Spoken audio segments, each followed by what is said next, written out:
turn, and Matu's going again straight for N0tail. N0tail actually has to separate himself this time around. They've got the silence out, and Matu, can they kill him off? Matu wants the enrage. He's still got the BKB. He's going to pop his standing down. Turner will set.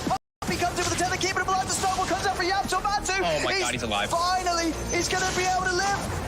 He's going to be able to live. He gets out of there. Puppey with the save. They've killed off a fourth. The Saxa goes down.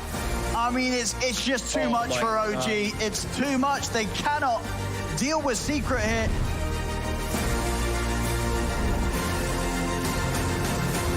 Can they kill this PA? No. He's jumping away. He's away once more. Over towards Puppey. He goes. Matu's out. Now they're ready to turn. Woo! Matu's back in. Ravage out. Zai is ready to go for more. There's the backup required as they jump in onto S4. And Wukong's command comes immediately to an end. As it's getting messy. Into the fourth staff. Okay, they're going in as well. They're going in deep here under the tier 4s. They've got the control on Nico Baby. Playing around with this morph. He's trying to get back towards his fountain. They're not going to let him. They're not going to let him. As Matt is in with the bashes, they're calling it. They want the pain to end here, Alliance. Game 3. It really was. It was another game 1 hit. Well, with that, ladies and gentlemen, with Team Secret taking the game, taking the series, they are the champions here at Dream League Season 14, this EU Upper Division. Team Secret, your champions once again.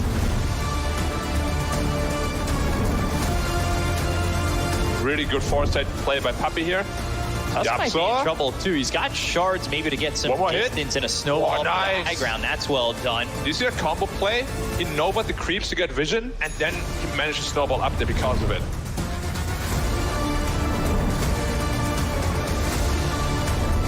See the wolf bite onto Matuma Man. Matuma Man is ready to go, but onto the side. Tuamo goes straight in with the charge. Over towards Puppey. Nisha turns towards the two of them. There's going to be the invis for now, keeping Tuamo safe. He gets away with the Trickster Cloak over to the side. They're on top of Dead. Dead. He's been bashed up in control, but Dead. He's able to get the G's off. He gets a second chance of living here. Dead. Still alive. Finally falls to the side, but as Dead's gone, buys back over to the side. Matu on Vendranger. Onto YapzOr. If they're able to push back Yopaj, Yopaj continuing to be chased down by Matuma Man. Matuma Man staying the bash is there. Yopaj taken down. Drawwell is well in trouble. A Secret that find a third. Flyback's coming out for the three of them, but Skev, he needs help and he needs it now. Where's the bat? BKB, the four of them focusing down. Skev's trying to go for the TP out. Is he able to make it in time? He isn't. The stone comes in as the BKB comes to an end. Morphling on the run here, low on mana, doesn't have a way out of this one. He's just going to be slowly burned out unless Matuma Man can somehow save him. Maybe YapzOr as well. He's got enough to be able to jump out with a waveform. Call going in. Now with the egg on the side here. Oh dear, Zai, he actually gets the call and he runs away. He's still alive through all of this one. Nico Baby, he charges in with the Aang Swell, but that's just an Aeon Disc on YapzOr. He's going to continue to slow down Nico Baby. Zai, he meets him around the corner and says, "Are you looking for me, punk?"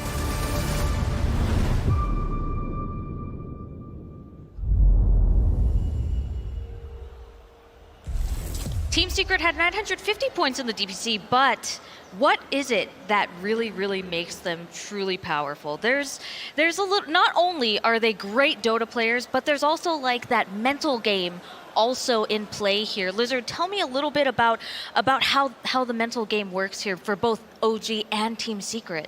So I already said that mental warfare is probably the most important thing coming into TI more than any other tournament, right? Because your emotions get over you. It doesn't matter like who you're playing against, and when you're playing versus a team that's as strong as Secret, it can get tough for OG, especially as they don't have the same roster that was lifting them up. If you remember Jerax and Tiny Airlines and whatnot, that lightens the mood always. But what I've seen from Secret, not in this walkout, like when they were going to the booth, they looked very serious. However, in their games, I've seen some clowny business. I've seen some mechs being dropped on the ground in middle of team fights, laughter, just enjoying themselves a lot. And I think there's something changed about them. This might be the TI. Yeah, on the flip side, you know, you could argue OG is the type of team that I think N0tail tweeted that like he really wanted the crowd to be there because it amplifies them. And something that I've noticed with OG too is that they, I think as a result of that, knowing that they feed off of that, they're upping their game for mental warfare. They're using, you know, I think they used Arteezy's significant other's chat line in a game, I believe, against them.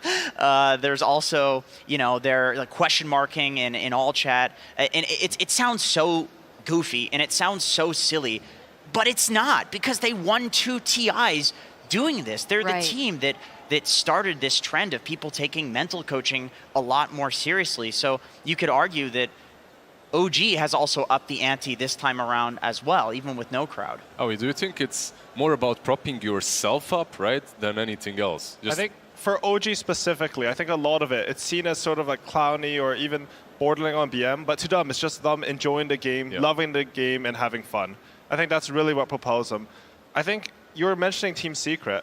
They always come into TI as favorites, or most years. This year, there's no crowd, and they've sort of taken a bit of a break, right? Mentally reset themselves. Right. And you mentioned they're having more fun in the games. I think we might see like a different Secret at TI, at least for the playoffs. A different kind of Secret. What do you mean by that? How are they different? Team Secret, like I think for the past few years, I think they're the best team in the world outside of TI. Yep. Like they dominate the meta for so much. Like when I was trying to learn what was like the groundbreaking Dota strategies, I would always look at Team Secret. And then they always, they go to TI, they get 5th, and then they get 4th, and these would be disappointing placements for them. Like 5th and 4th are very respectable, but not what you expect out of a squad that shows this level of caliber throughout the year. Yeah, they had 8 like major tournaments in a row that they won. Not DPC major, but like major in terms of $100,000 to $500,000 prize pool, something like that. They won 8 in a row. And the finals were stomps too. Yeah, it's like complete stomps, yeah. 3-0 grand finals, one grand final after another. I was paneling most of them and felt like, okay, here we go. Secret comes in, it's a 3-0, going home early tonight, I suppose. But coming into this series, Slack said something interesting. He has his conspiracy theory that they were, 4 months away from tournaments in order to hide their strategies and also to give themselves that mental break and change something, come into the TI in a little bit of a different way. I think they've accomplished that. I actually remember watching some major at some point, and they were interviewing Zai, and he was saying that for that major, they hadn't actually been scrimming up until like the 2 weeks before, other than boot camp. And so like the 2 week boot camp weeks before, other than boot camp. And so like the 2 week boot camp, and they respect that mentality, and now they're actually doing that for TI rather than just these other tournaments. Perhaps it's because they took TI way more seriously, so they like changed it up, but now they're like, you know what, we're just going to do what we did to win all of the other tournaments. Yeah, actually, I remember, I think MDO Disneyland, they won that major. I don't think they played a single scrim before that tournament. Yeah, that was actually, I think that was probably they did scrim before the tournament. Yeah. That's some confidence. Is that a confidence thing, or is that like the super secret strat about being secret? Did they scrim a lot before any major? Because they went out in the wild cards. It's hard to say. That's hard to say. We didn't get many interviews. I mean, the MDL Disneyland one, that was like 2018. Yeah. I don't know. I think after they got 4th in Singapore, they're sort of qualified for TI.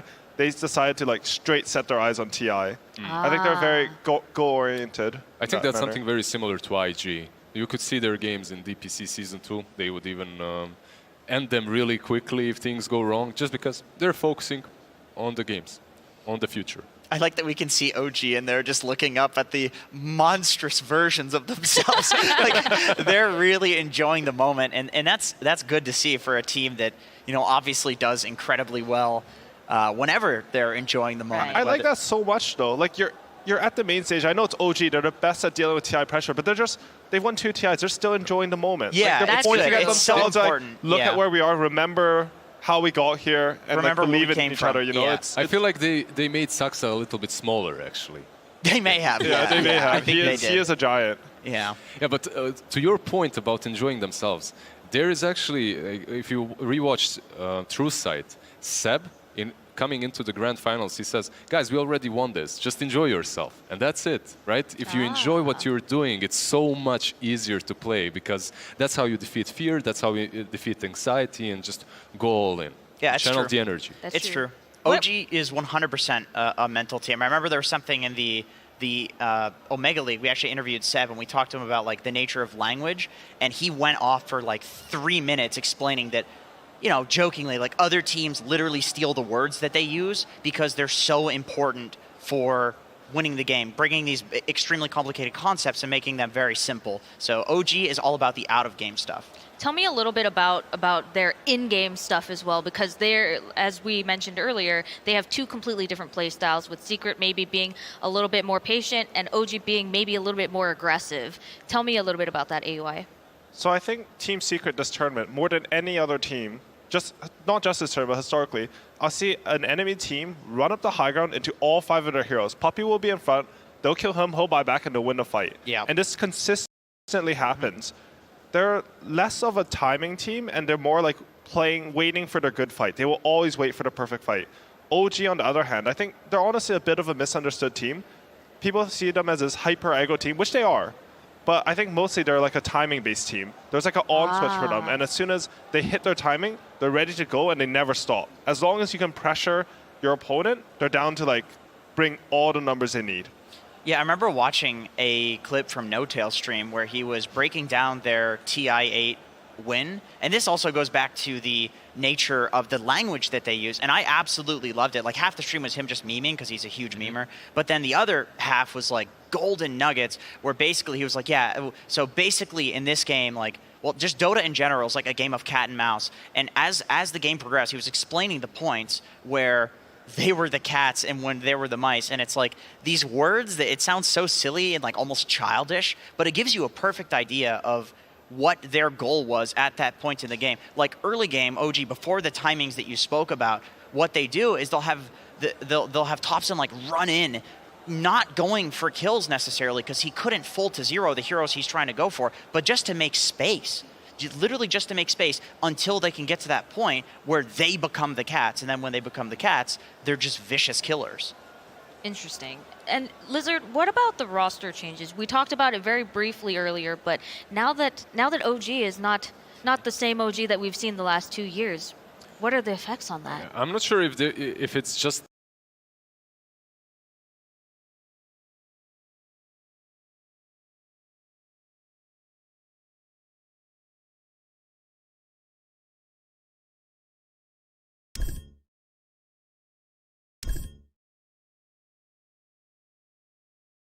change that. We will adjust him. However, he is mechanically incredibly skilled.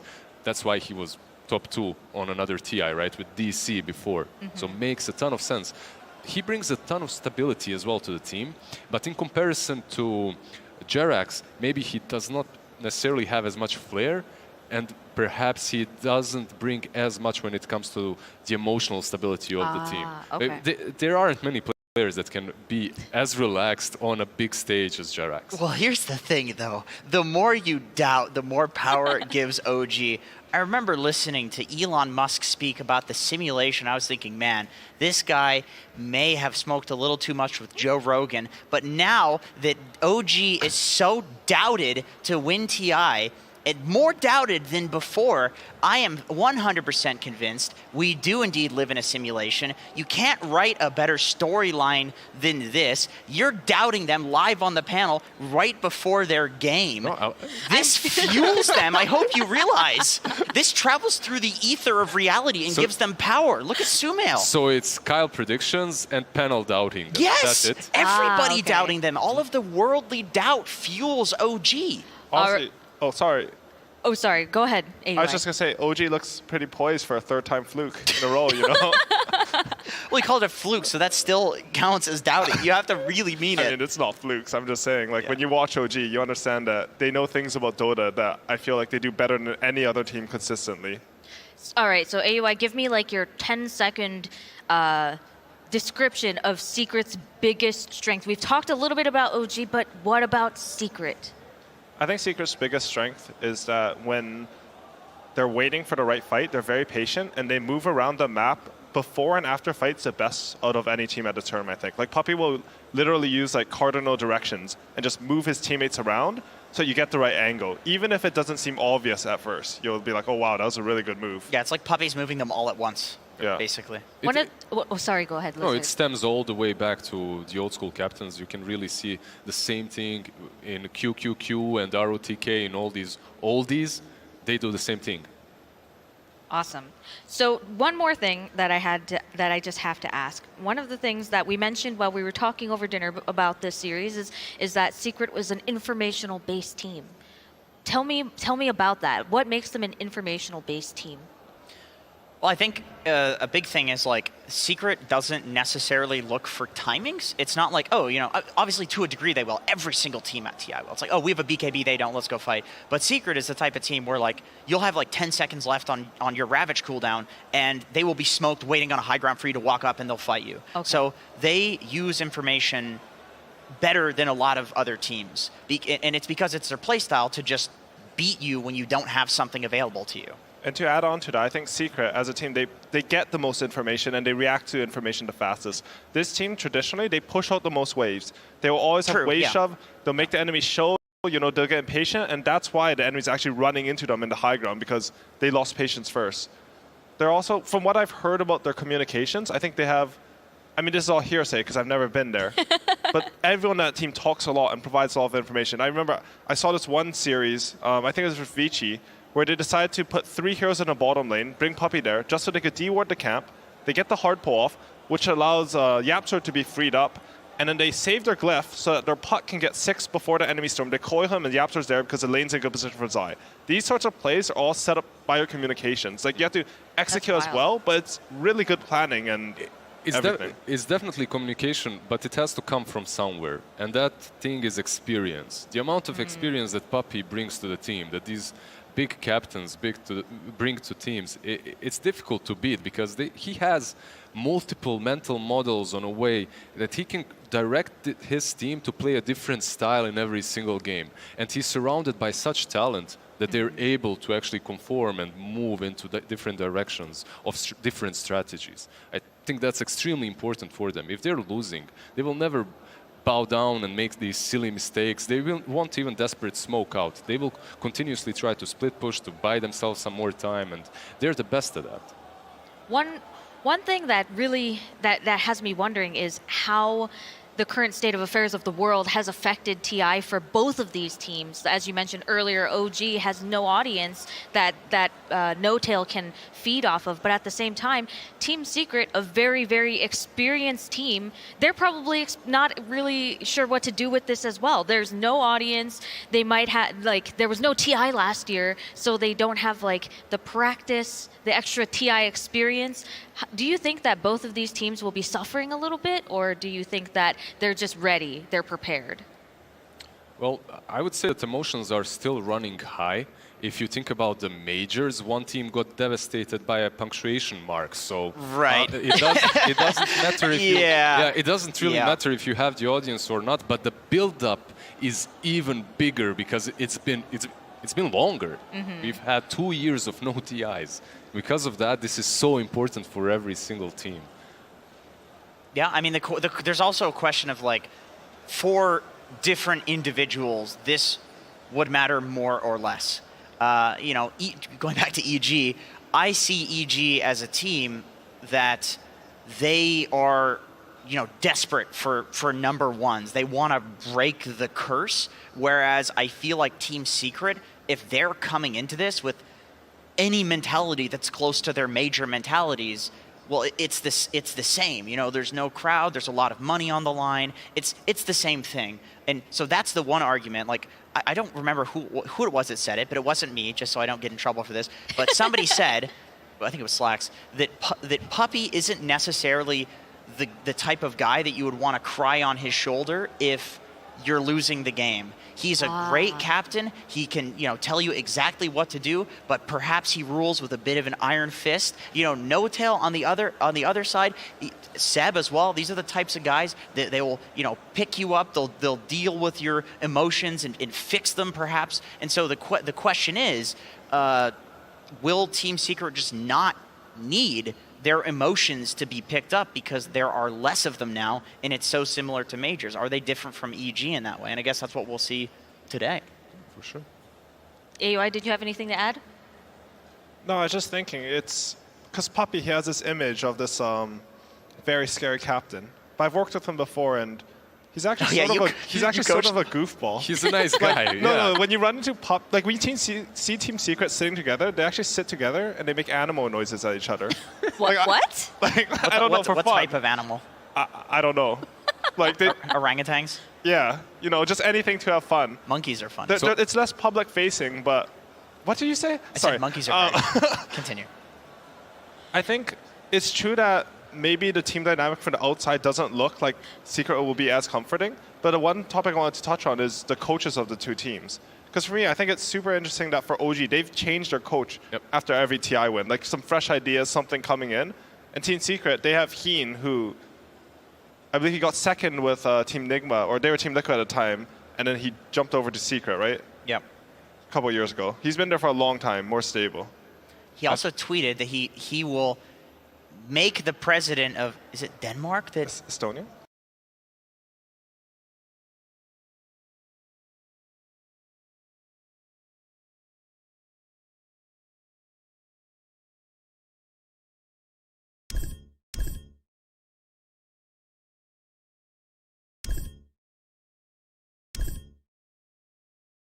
I think maybe whatever the leader is there, they will know.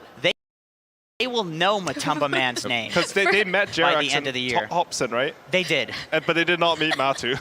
No. And he was very sad about that. Yes. I'm sorry to interrupt, but I just want to say that for all of you at home who aren't as lucky as me, I can look at Synderen like a few feet away from me at the drafter's shaking desk, his head. and he's shaking his head at Jenkins right now, and he was the one that told us it was Finland. What an expert! Thank you, Sin. Thank you. When it comes to the coaches that you talk, I actually did talk to Soshka a little bit. I'm sad that he didn't manage to get here on TI, but he is still a side coach. They didn't abandon him. He's still with the team, as much as I understand. But all right, cool. Well, it looks like we are ready for the first game of the series. Let's get it started. OG versus Team Secret. Game 1. Welcome to the draft.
Ten seconds remaining. 5 seconds remaining.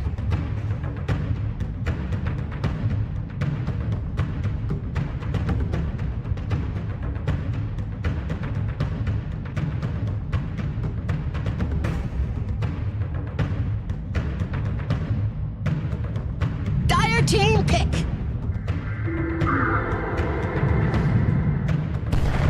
Mars! Radiant team pick.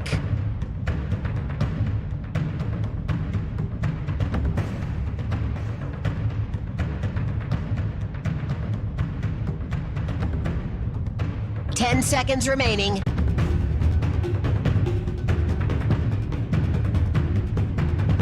Dire team ban.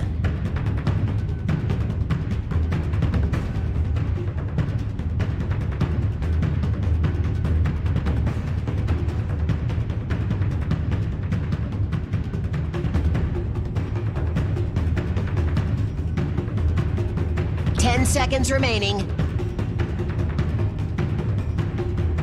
5 seconds remaining. Team ban.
Five seconds remaining.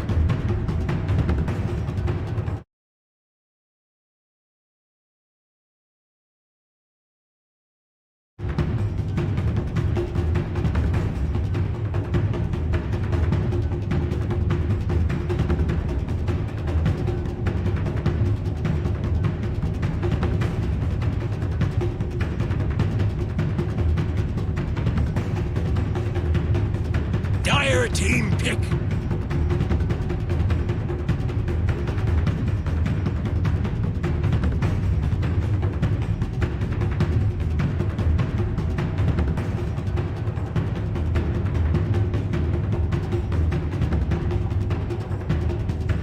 Seconds remaining. 5 seconds remaining. Radiant team pick. Dusk.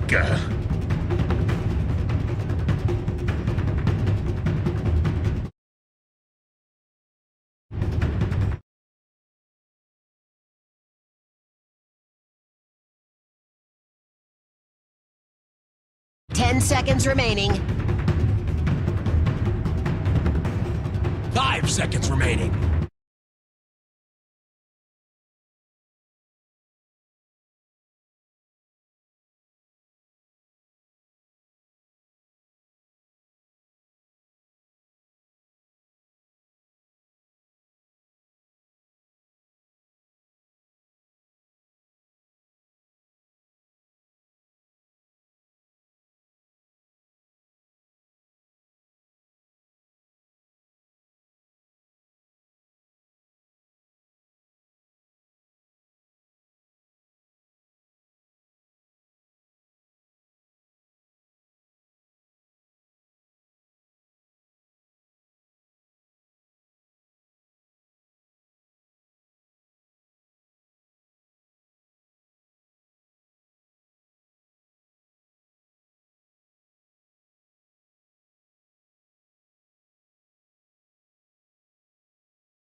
Dire team ban.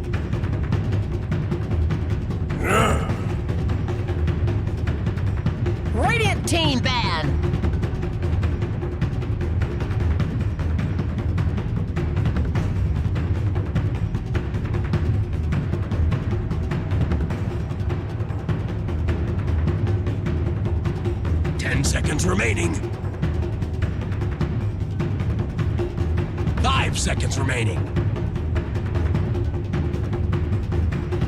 Dire team ban.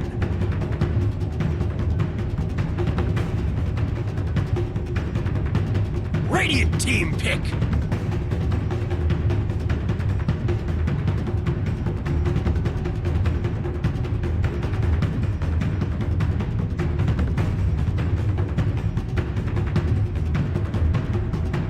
Seconds remaining. 5 seconds remaining. You're dead. You're dead.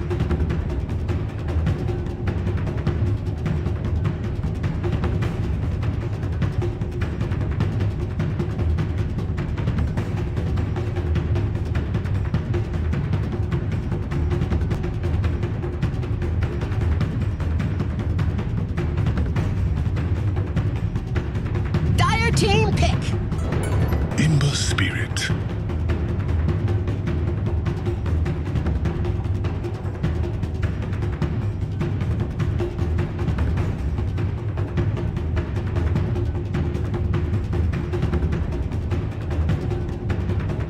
Seconds remaining.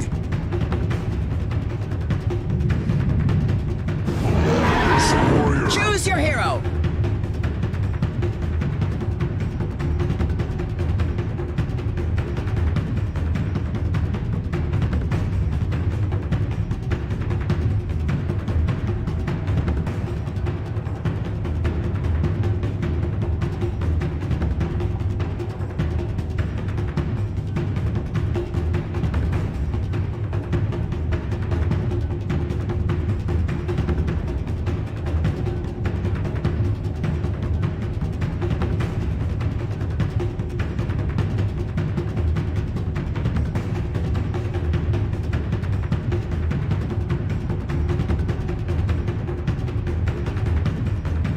Seconds remaining.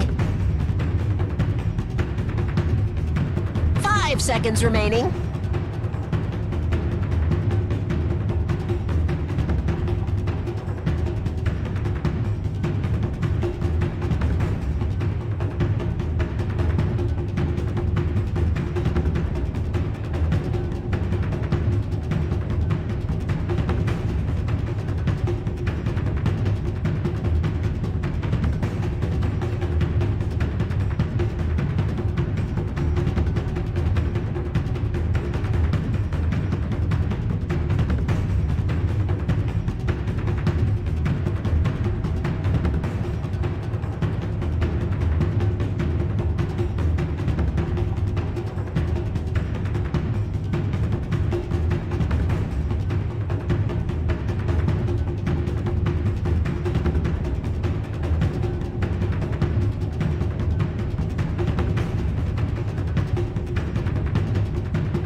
I'm dead. I'm dead. 你这么菜，你的队友不这么菜，你的队友不会生气吧，哥哥？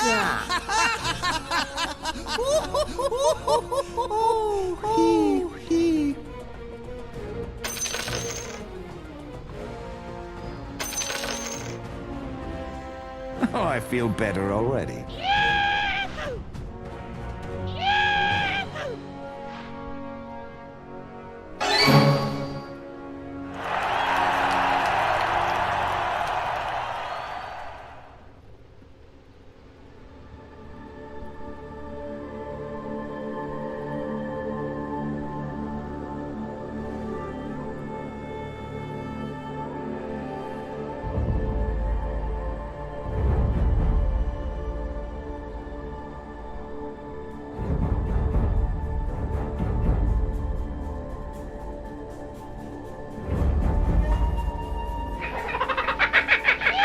你这么菜，你的队友不会生气吧，哥哥？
你这么菜，你的队友不会生气吧，哥哥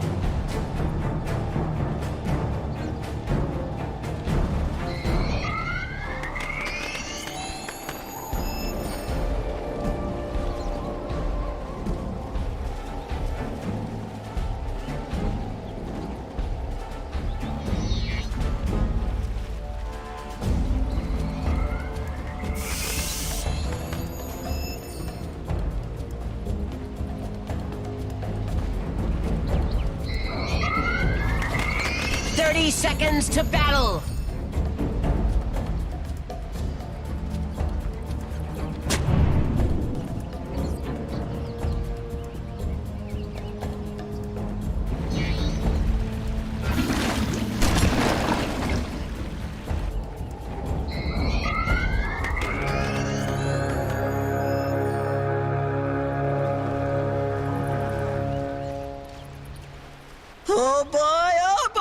This is gonna be fun!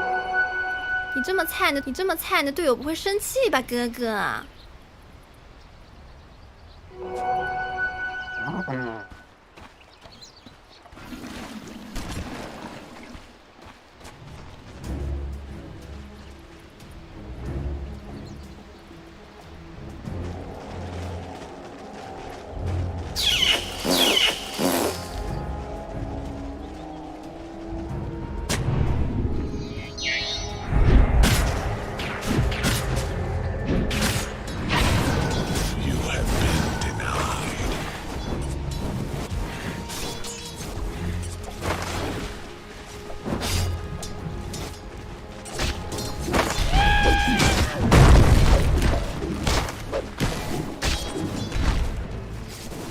Methinks you wanted that.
I'm dead.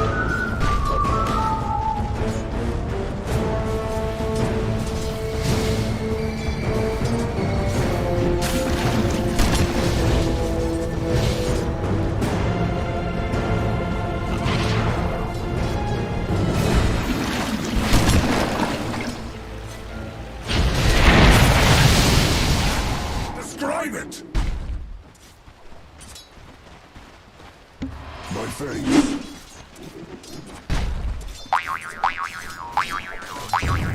Never refuse gold given.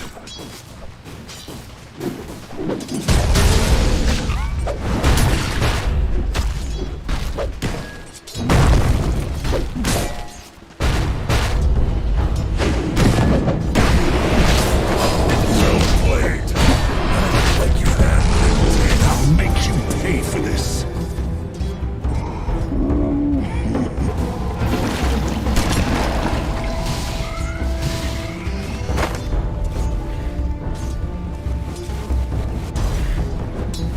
You have been denied.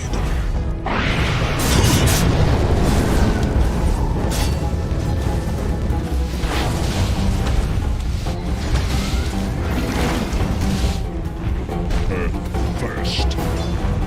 我不理解。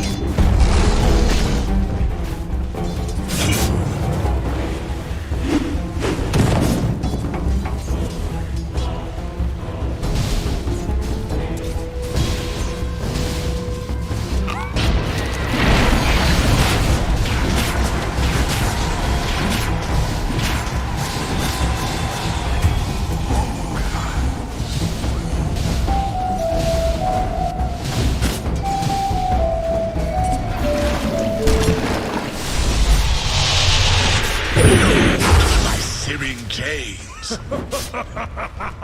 Dire's middle tower is under attack. Radiant structures are fortified.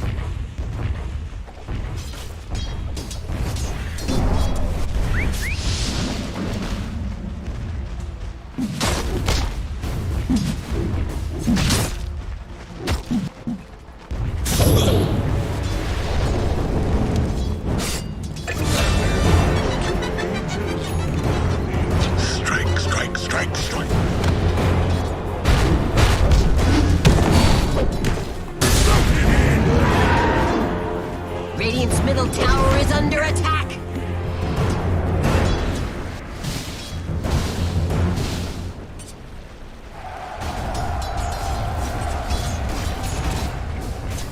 你这么菜，你的队友不会生气吧，哥哥？你这么菜，你的队友不会生气吧，哥哥？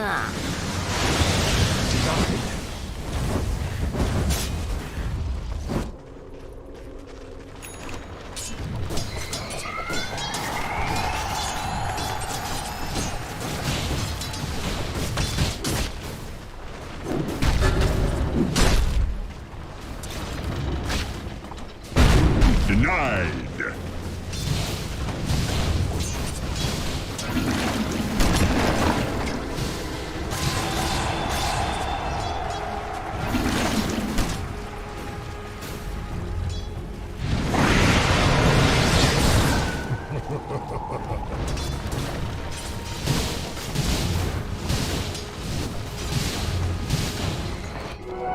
Got it.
Radiant's bottom tower is under attack.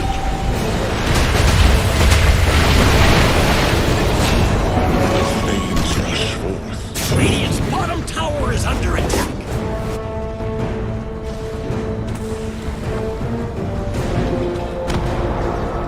Radiant's bottom tower is under attack.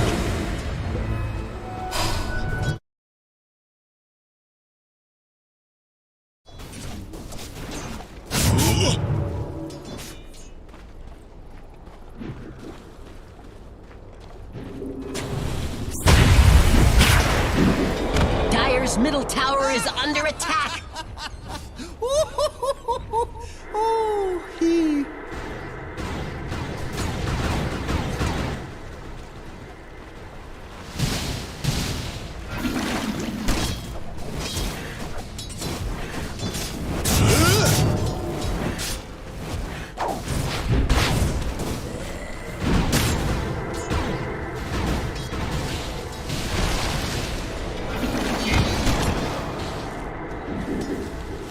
Radiant's bottom tower is under attack.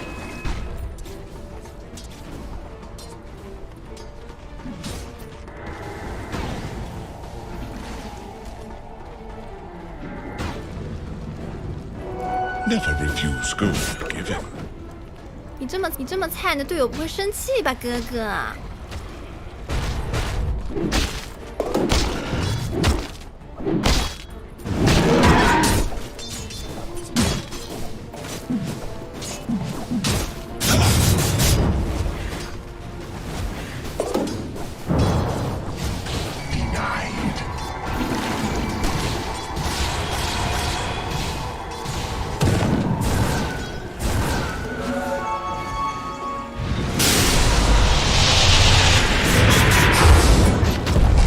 Dire's middle tower is under attack.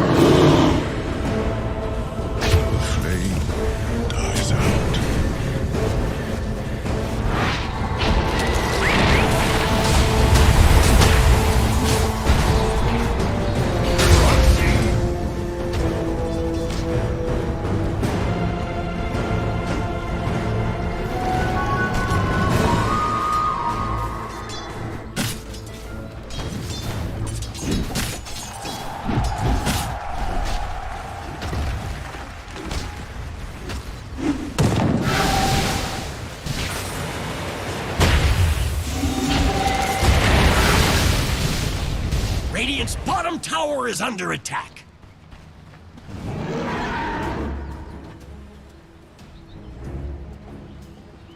Radiant's bottom tower is under attack. Radiant's bottom tower has fallen. Dire structures are fortified. Dire's top tower is under attack. Flames clear the way.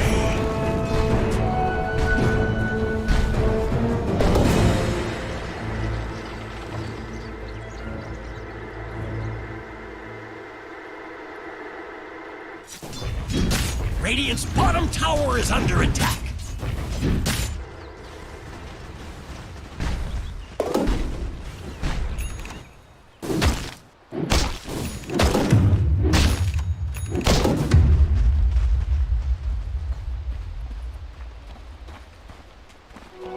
Gold and sweet.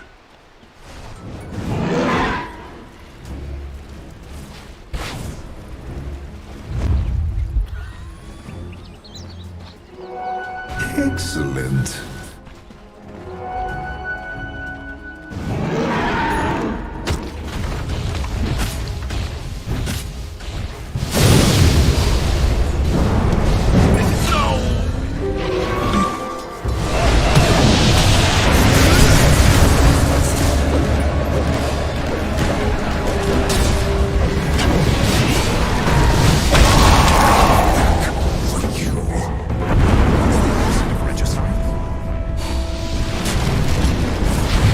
Dire's top tower is under attack.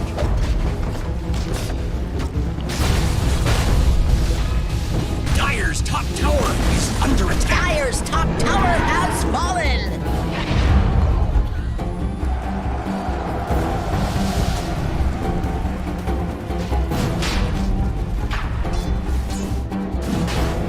Dire's top tower is under attack. Radiant's middle tower is under attack.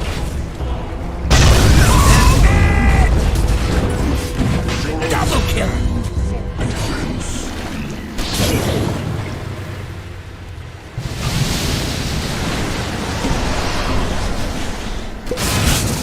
My thanks.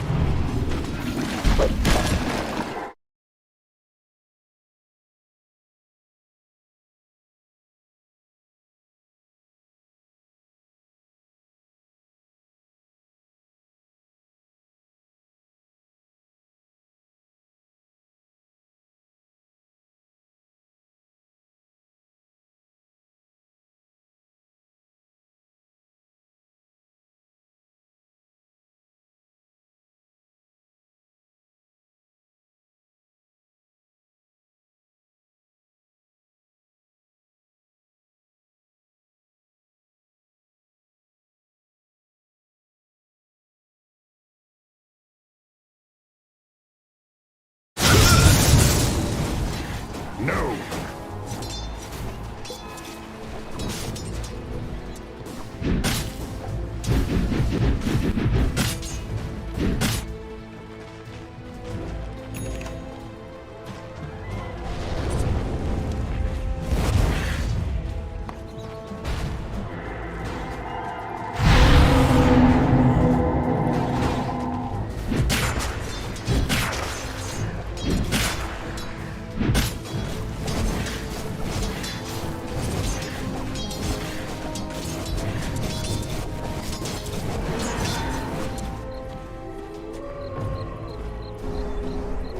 What a bounty! Radiant's middle tower is under attack. Radiant's middle tower has fallen.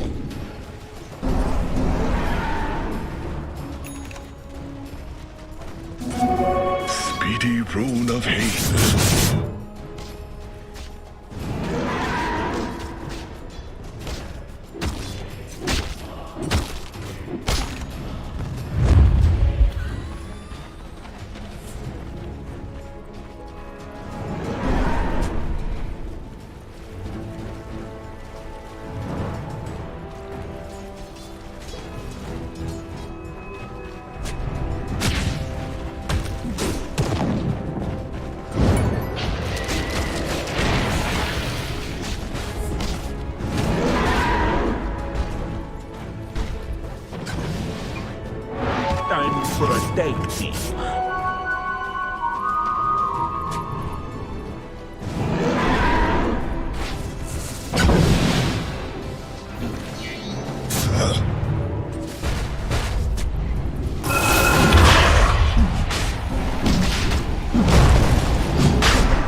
Never refuse gold given.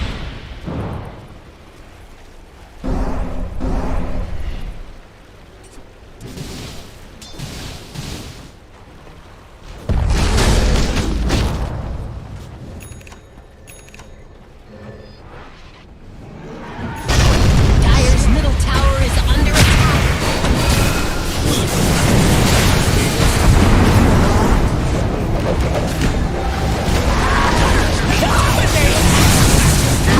Radiant's courier was caught in the crossfire.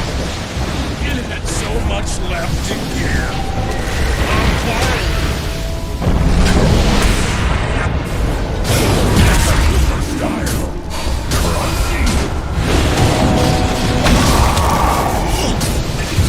These embers well. 这么菜的队友不会生气吧，哥哥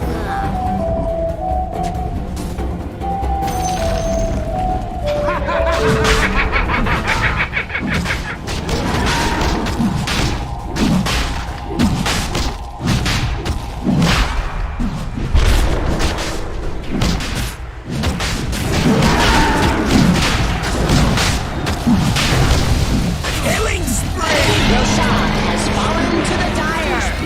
Burns immortal in me. Regeneration.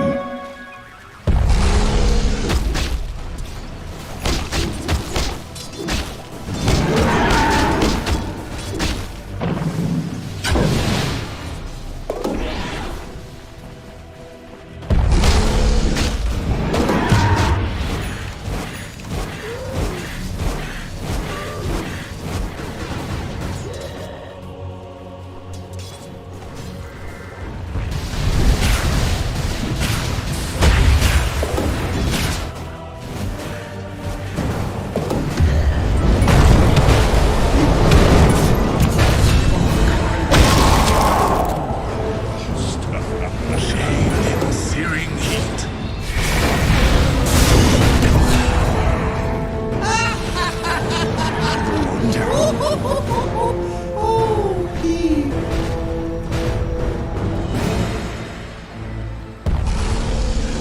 Got it.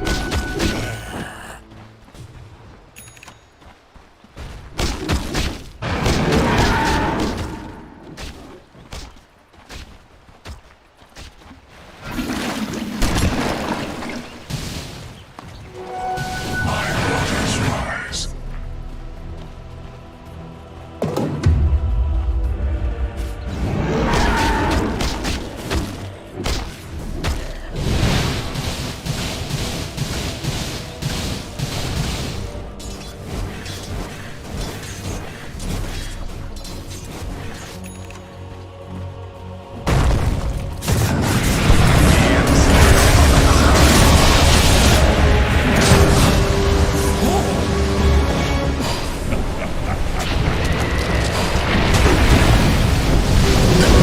Killing spree! Double kill!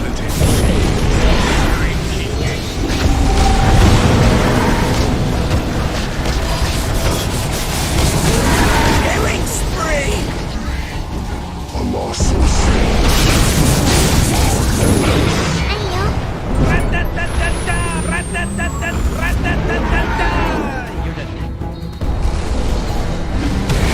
Radiant's bottom tower is under attack.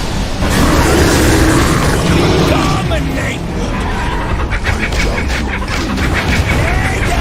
Double kill!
Radiant's middle tower is under attack.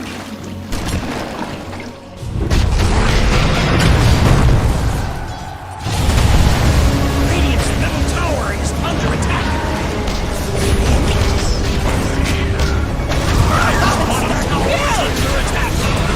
Radiant's top tower is under attack.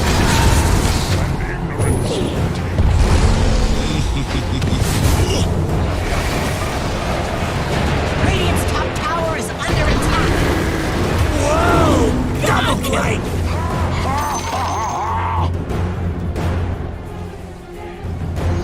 Radiant's top tower is under attack. 你这么菜的队友不会生气吧，哥哥？ Radiant's top tower is under attack.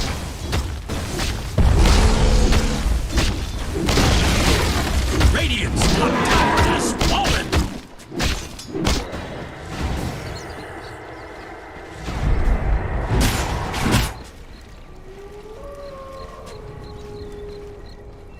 Radiant's top tower is under attack. Never refuse gold given.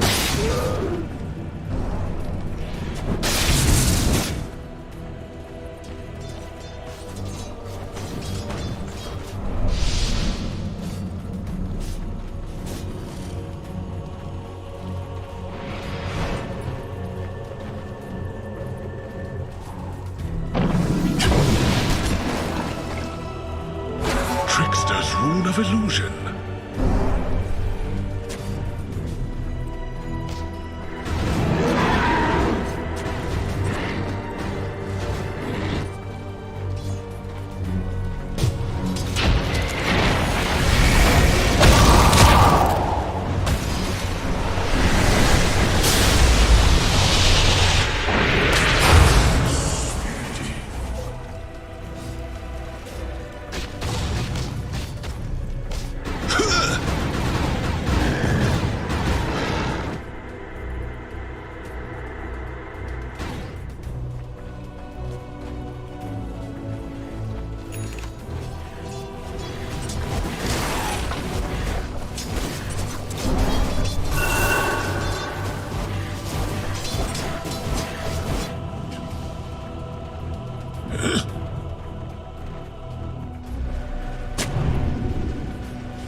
Radiant's top tower is under attack.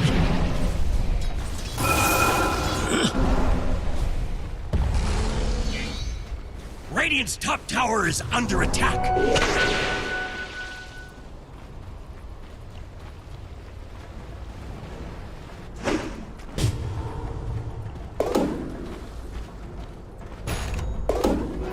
I must have them all. Radiant's top tower is under attack.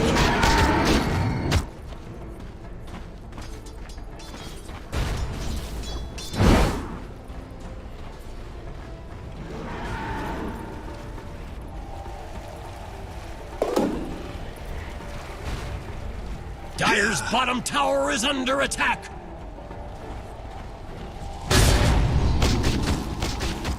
Dire's bottom tower is under attack.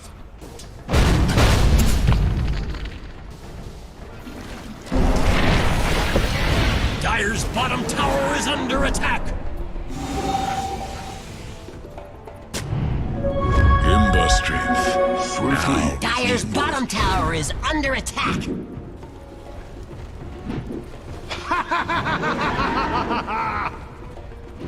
Dire's bottom tower is under attack.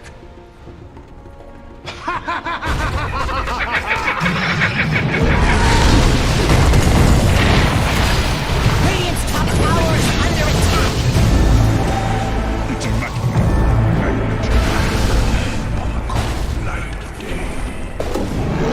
Radiant's top tower is under attack. Dire's middle tower is under attack.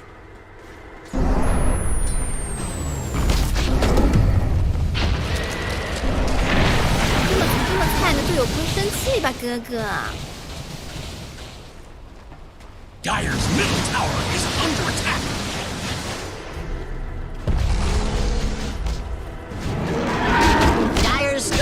are fortified. Dire's middle tower is under attack.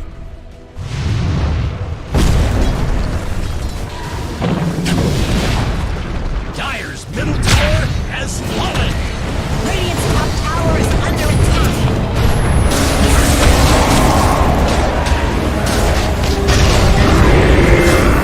Radiant's top tower is under attack.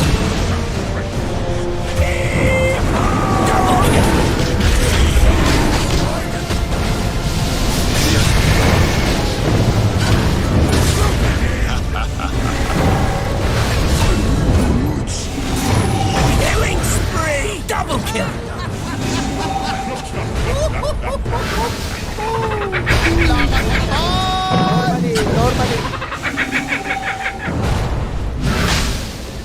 Dire's middle tower is under attack.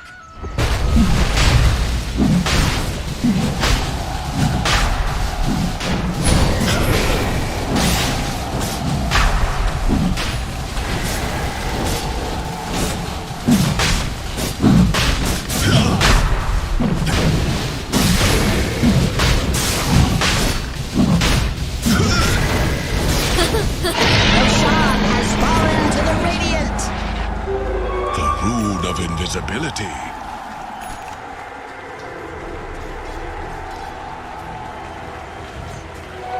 My waters rise.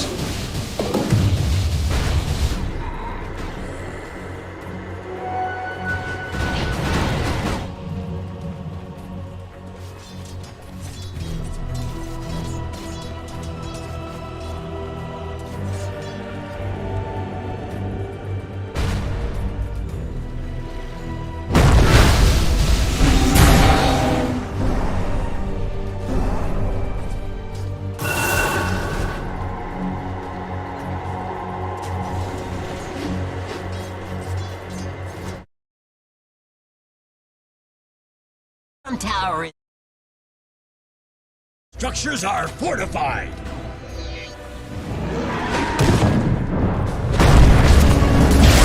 bottom tower has fallen.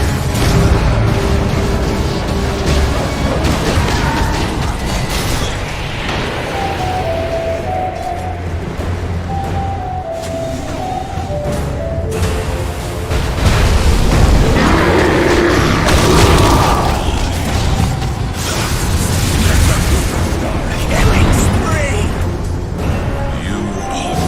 Dominate. Double kill. Radiant's top tower is under attack. Triple kill.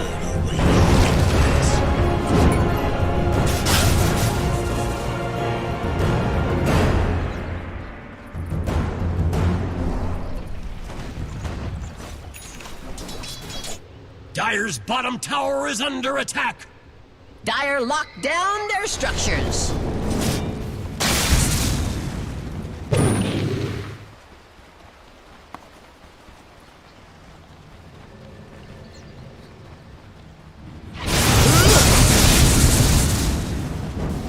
The rune of regeneration.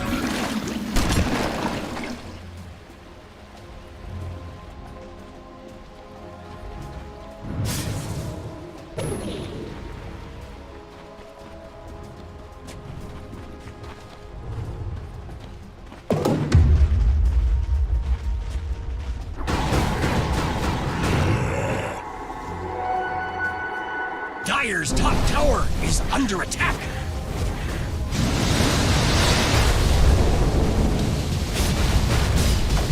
Dire's top tower is under attack.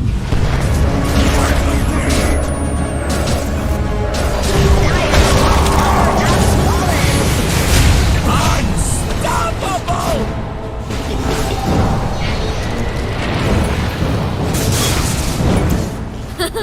这么菜的队友不会生气吧，哥哥？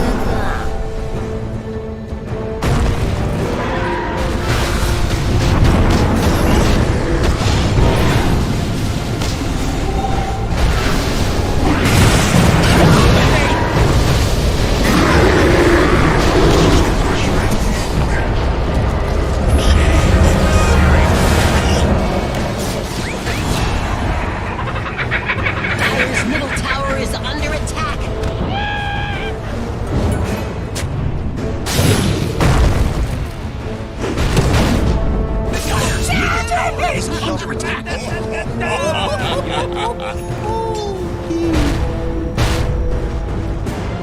Dire's middle tower is under attack. Describe it.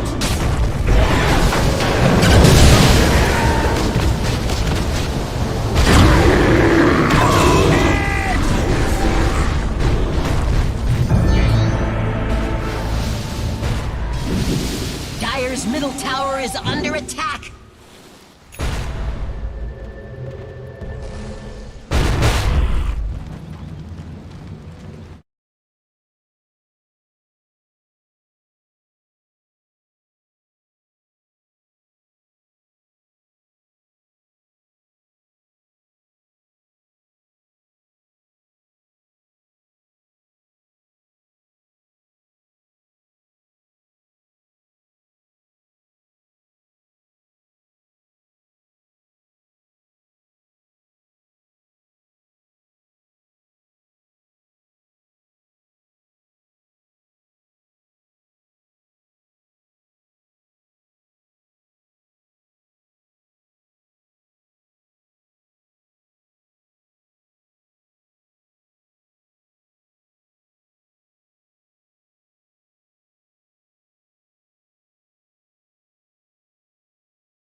Dire's bottom tower is under attack.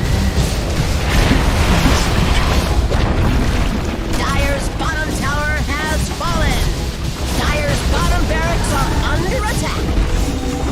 Dire's bottom barracks have fallen. Dire's bottom barracks have fallen.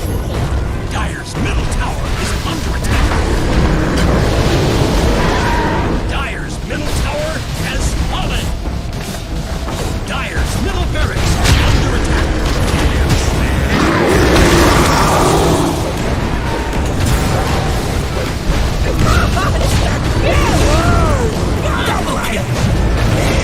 Dire's middle barracks are under attack. For I come to your aid. Dire's middle barracks have fallen. Radiant's middle tower is under attack. 这么菜的队友不生气吧，哥哥？ Radiant's top tower is under attack.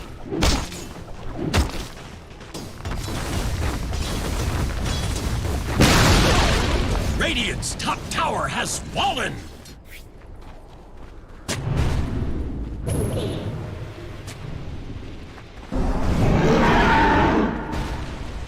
Dire's top tower is under attack.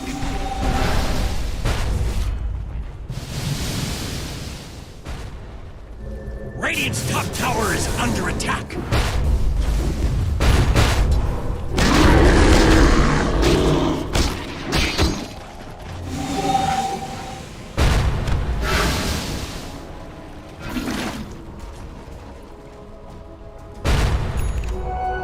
Yes.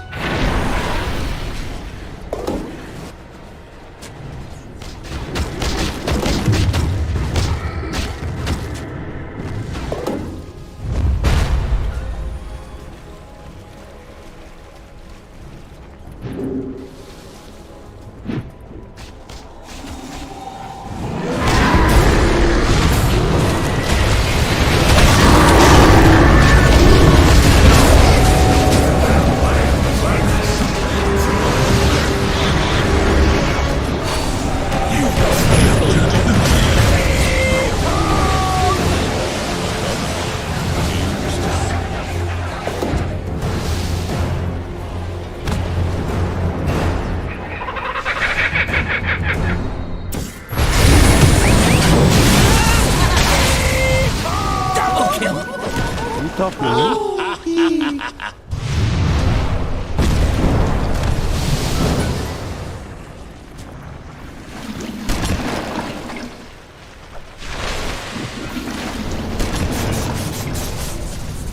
Dire's top tower is under attack. The Dire have reinforced their structures. Dire's top tower is under attack.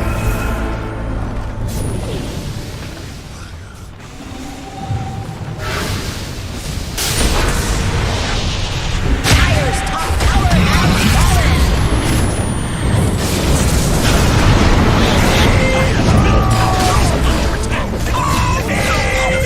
Double kill. I returned.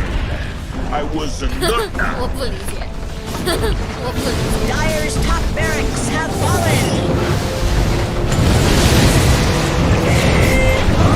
Dire's tower is under attack.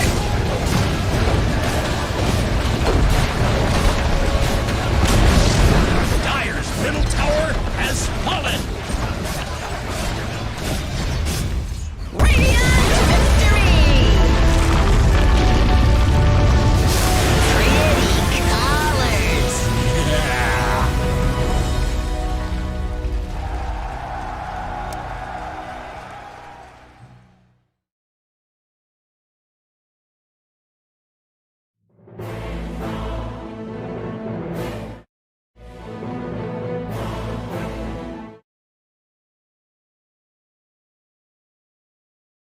This double shaker, even before those big levels come out for everybody, and YapzOr's greedy build does pay off with that Scotty later on, and OG, they try to run into it, but a couple too many deaths, especially on tops, and he ends 4 and 11, trying to be that support kind of style invoker, but does end up hurting them versus this secret draft. Yeah, slowed down big time for him. And Sumail, you know, trying his best. 14, 5, and 6. Not a bad KDA, but everything else just falling a little too much around him as Secret are able to cruise through in this late game and secure this game 40 minutes in. Game 1, ladies and gentlemen, goes to Team Secret.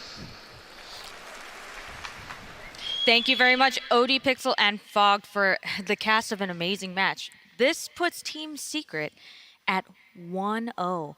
And you know what that means? If they win this next game, OG goes down to the lower bracket for the first time in 3 TIs. That is whoa. Whoa, what an insane game. What an insane start of the day. First from the Spirits match and now into OG versus Secret. The quality of Dota, the way these two teams played, the chaos that OG did manage to siphon Secret into, but they just waited their timings, right? They got to those timings, and the moment you have Aghanims on Ember Spirit, Shaker Morph combo, everything changes. I think specifically the itemization coming out of Team Secret was really interesting and cool to look at. Like YapzOr, he rushed a Scotty on a support Monkey King because he had no way to kite Ursa at all. And then all of a sudden you have 4 of Team Secret's heroes with some sort of jump mobility. You know, Morphling, Ember, Monkey King, Earthshaker, all going for the mobility abilities. And Sumail, he was destroying the game beyond godlike. But at the end of the day, he just couldn't output enough damage. Yeah, I think the one fight where it was like the perfect timing in so many ways, where they had the Morph plus Shaker timing. I think they also had the Ember Ags at that exact point as well. And then in that fight, they finally were able to jump and focus Seb on the IO, who I believe had used BKB in the previous fight. And then after that point, it was just like... That was around the pit, right? Yeah, that was the fight. Right around the pit. And then for the rest of the game, it just looked like hugely Secret favored. And I do want to give a shout out to Nisha on Ember Spirit. The amount of times that he like frame perfect dodged a spear or something like that into like killing 2 heroes. Yeah.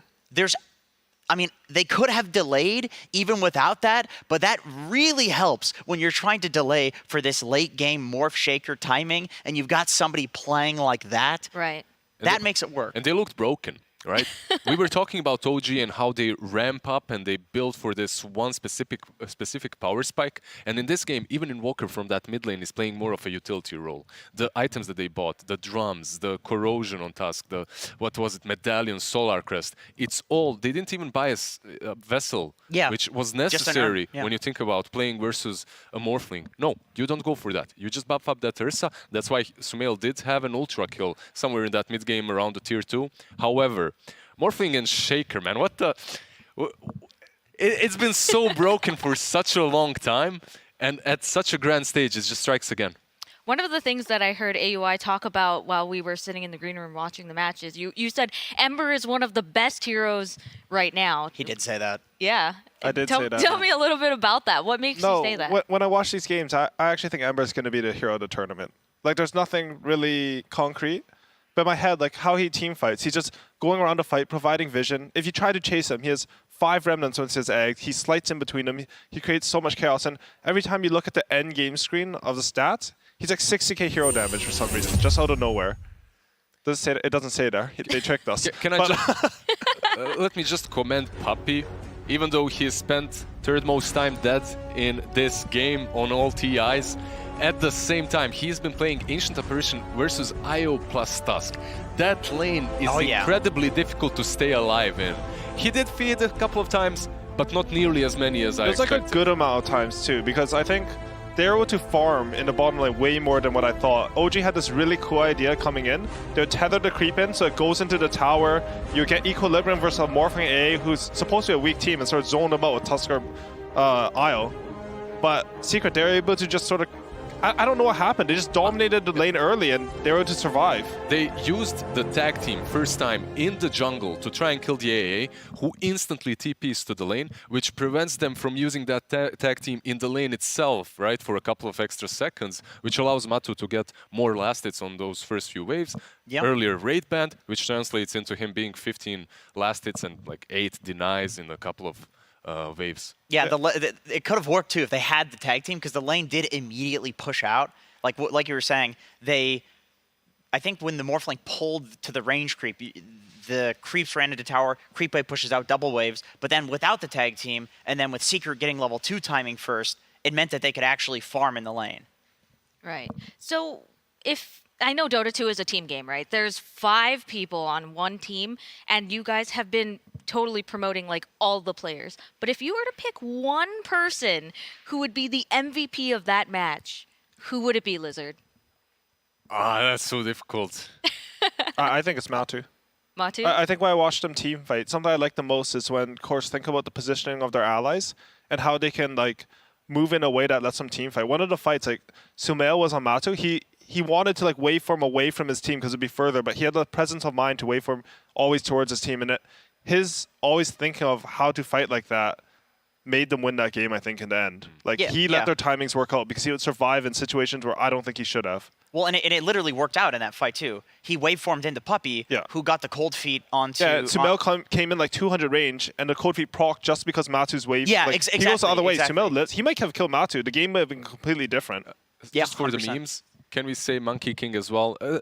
Honorary mention, just because of the ultimate orb and Orb of Corrosion. That's all he built. No, his item build was genius. Yeah, I think never it's straight see genius. That. Well, on the other hand, on OG's side, we have some superstars as well. Let's take a quick look at some of the stats for Sumail. This is like Sumail's joining OG, right? So we have the kill leaders for all time in TI, and Sumail is #1 there with 1,290 kills. Tell me, is that a lot, AUI? I mean, it's the most. Across all... I mean, yes, but... So, Sumail only started playing in TI 5. Right. So, I mean, I think Sumail is the best TI player of all time. I mean, he carried me in a TI, so I might be a little biased. Just a little bit biased. Yeah, right? A little bit biased. I mean, Thompson has a 100% win rate. But in my eyes, like Sumail, over time, how he performs at TI is always some insane level of play. Like, I think Nisha, he went for top moon, and there was just a bear there. Like, why was Sumail there? He just killed him. Right, yeah, like, that was one of the that was one of the plays that sort of snowballed the game in OG's advantage for a bit. Do you think that is a result of their teamwork? I remember that when we were talking, you guys were talking about how OG is a very close-knit team. Like, did Invoker know to send Ember to the top side of the river by Roche so that Ursa would be there? I'll just say that, yeah, definitely OG is a close-knit team, but it takes a special kind of a person, and Sumail is definitely that. He's extremely talented. Yeah. The equanimity that he possesses to just, if you remember DAC, when he went, 0-4 on Storm, and then came back into the game, that's what, 2014, 15? 2015. 15, he comes back, he was still a kid, 16 or something, and he comes back and just completely demolishes the enemy team. 90% of players would just tilt. That's not him, though.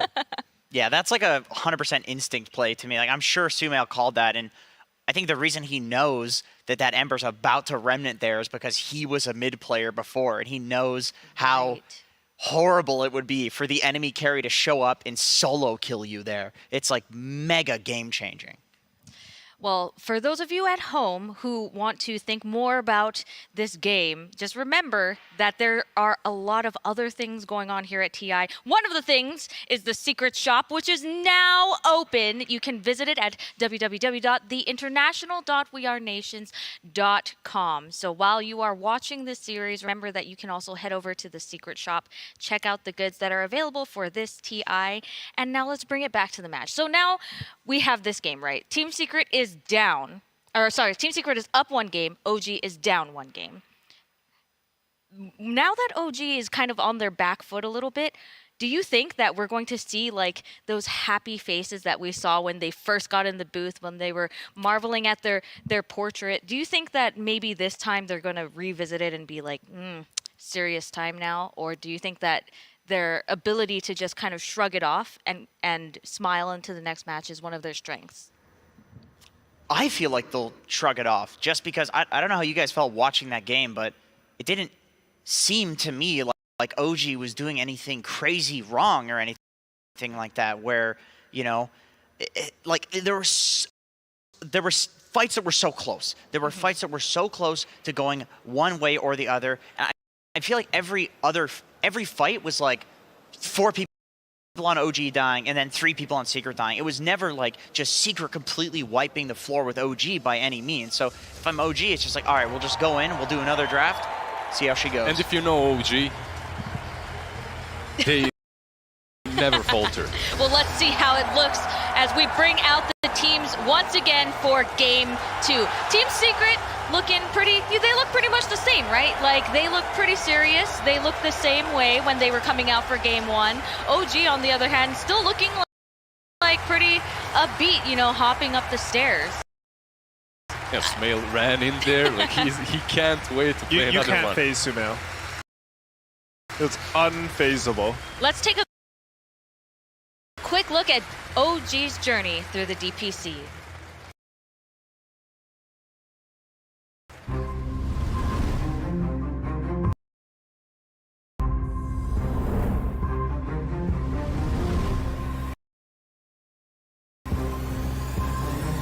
As a key, this Viper has to show up to all of these tower fights. Viper's in. Ooh, Toxin able to dodge.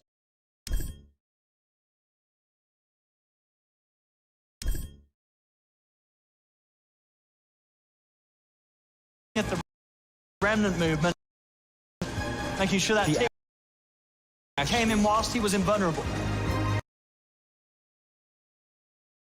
I think in the first pick, he also dodged a little bit of as well when he did like the mini fire remnant, and then he saves that was a sick play by Thompson and keeping him alive. Very like, I'm 90% sure he dies to that mountain. Absolutely.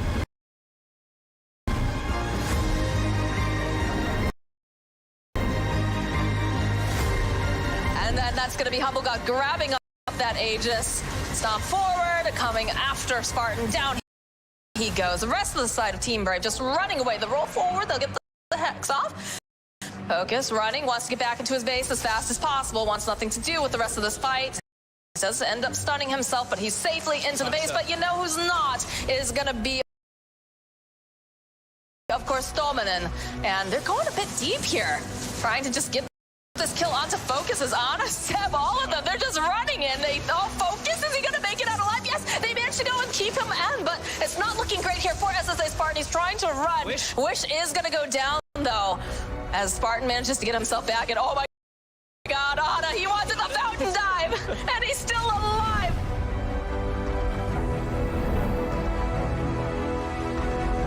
It's just team fights are really not what they're looking for. They're looking for these like small little engagements like this. Straight in. They can catch. Very nice setup there with two-man scatter blast down the Cookie's eye, trying to turn, gets the spirit off onto Ana. Will manage to clip into the tree. Matu's in, pounces forward. Has he got enough control? But the great comes out. Ana will be saved here. Is N0tail able to get Ana back to safety. Saxon just walks in, a finger to the face of Zai as Zai falls yet again. OG to take another kill. Oh, so close, Thompson. 2 HP, I saw it, you saw it, we all saw it. 2 Everything. HP. Strength tread. Oh, it's 1! It was 1 HP! It was 1. Oh my goodness, 1 HP, ladies and gentlemen, take a print screen.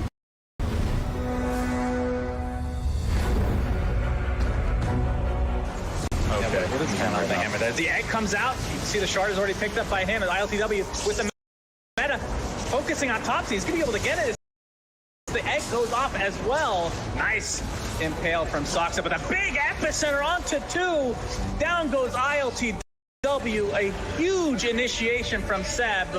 And that's going to cost them 3 and make it 4 with Kuroki dropping to the deck. And this is likely to be a full team wipe if they're able to get Miracle here. Seb is actually going to stay alive throughout all of this. What a crazy counter initiation, turning into an ultra kill for Sumail.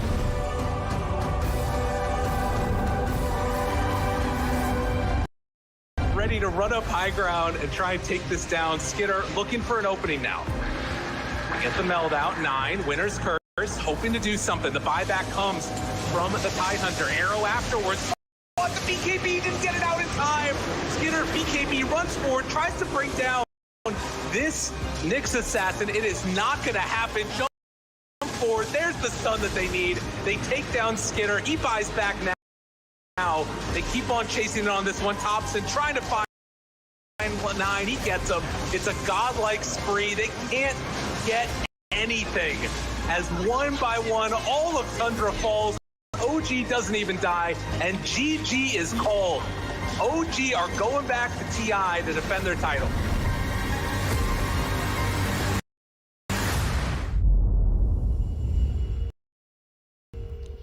OG did place 5th and 6th in Season 1 and Season 2, not qualifying for either major, Singapore Major or the Annie Major, but they are still the defending champions, 2-year TI champions, and now they are down a game against Team Secret. On the other hand, Team Secret having a maybe less than satisfactory DPC run as well. They are proving that they deserve to be here and that their major experience translates into TI experience as well. Gentlemen, what are we expecting to see coming into Game 2? Do you think that there is going to be an adjustment in the way that they played? Do you think that maybe there's a chance for better timing, capitalization? What are we going to see? I don't think Secret will change a lot. Like if you listen to Puppy and how he thinks about this game, he always says the same thing. If you are correct, you win. If you're wrong, you'll lose. That's it. I believe he believes that he's correct at the moment, and the first game definitely did show that. They played on their brand. We were talking about them being this wall in which they're trying to defend until they hit their timings. They were successful in Game 1. Yeah, and I don't think OG, they really should feel like they have to switch anything either. I think OG in particular are good at identifying what they did wrong in a game maybe, and just making like slight adjustments to that. Like last game, maybe they fought one time before they had mech, and they could have snowballed the game earlier. Yeah. Stuff like that. I think, like, they don't look like they're phased at all, to be honest, OG. I don't think they will be coming into this game. So you think that basically the teams, the strategies themselves are perfectly fine, but maybe there's just, is there a change in draft? Do you think there might be a change in draft? Less draft adjustment and more like a little bit more mentality adjustment. How so? I mean, I think OG, I don't know if it's losing the crowd, but I feel like maybe the 2-time champion maybe add a little bit of pressure. Like more than I thought it would affect them that game. but there was something a little bit off with how they played. Usually they take risks, but they don't start making the big fights until they have the real big timing. And I don't think that was quite their last game. Not the usual OG. Do you think that comes back down to them maybe not having as much fun when it comes to Jerax and how much fun he brought to the team and tiny airlines and everything? I don't know. These things, they do relieve the pressure off of you, right? You know, it is true. You know, you watch True Sight, it does seem true, but I feel like Sumail and Ana, very similar players. All right, well, let's get it started. OG versus Team Secret. Game 2.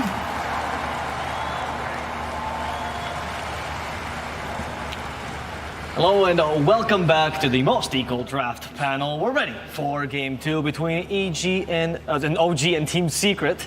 Let's see what the draft brings for us today. My name is Mr. Avo Plus. Joining me is Effie and Synderen.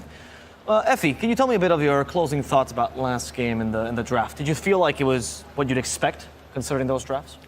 That game was incredibly action-packed, which is definitely what we expected looking at it. But as it progressed, something really stood out to me with OG's draft that I didn't consider earlier, which was, if you take a look at their cores, they had a Diffusal Blade Ursa, they had a Quaswex Invoker, and they had an offlane IO. So their wave clear was lacking, and even though they had no wave clear, they were making these aggressive plays into Secret's triangle over and over and over again. And they did overpower them a few times, and it looked really good for them. But this issue made it so that Secret always had a way back into the game. So going into this draft, I would like to see a little bit more shove coming out of OG. Would you agree with that sentiment?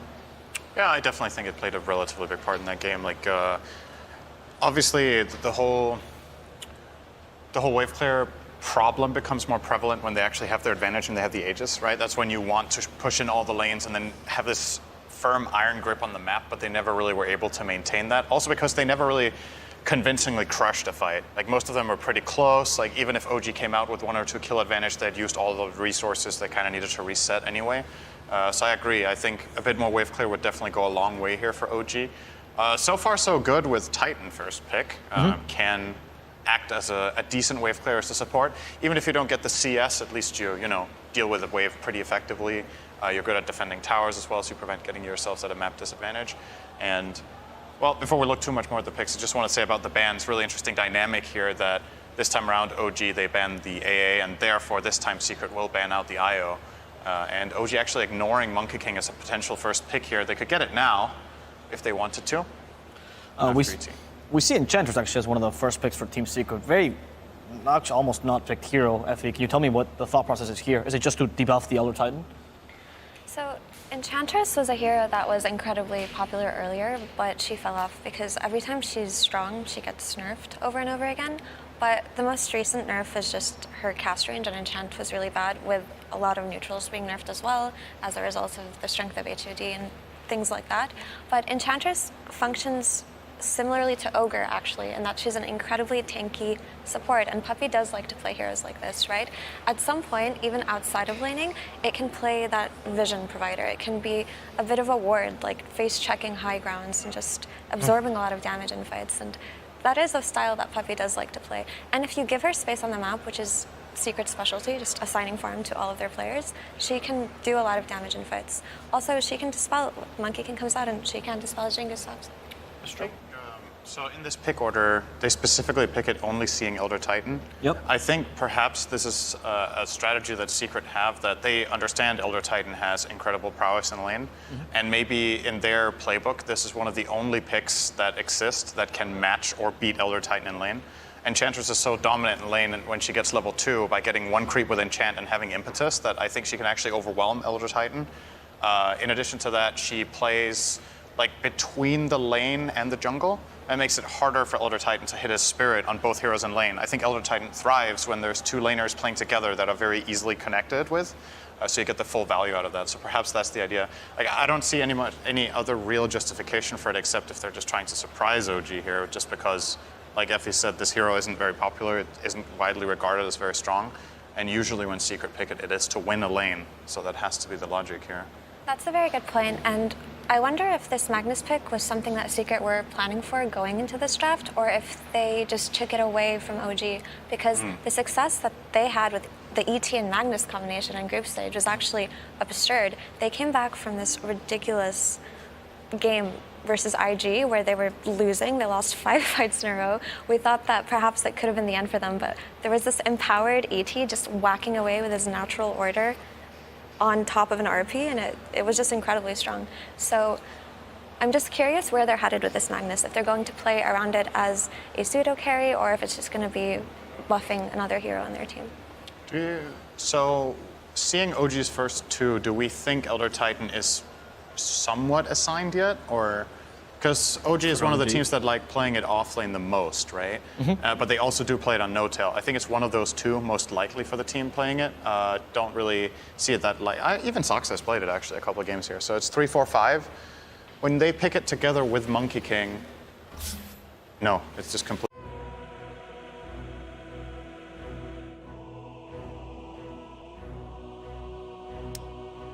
Dire team pick.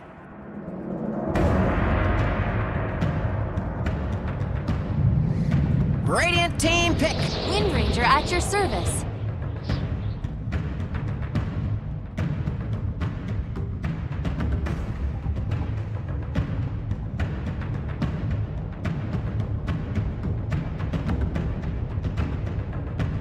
Radiant team pick. Legion Commander. Dire team pick. Clinks.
Team ban.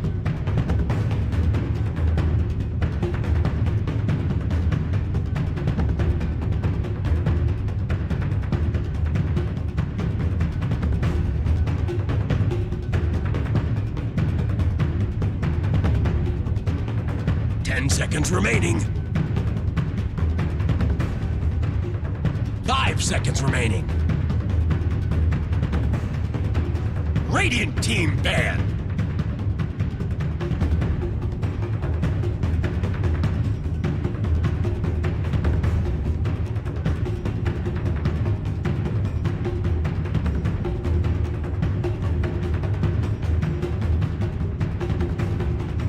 seconds remaining. 5 seconds remaining.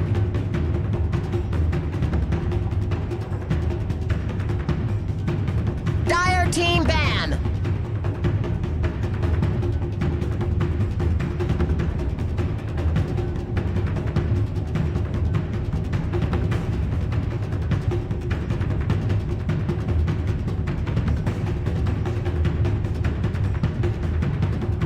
Seconds remaining. 5 seconds remaining. Radiant team pick.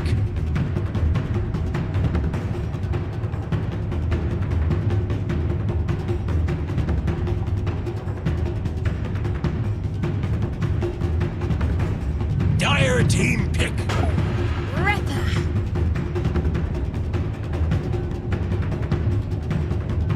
你这么菜，你的队友不会生气吧，哥哥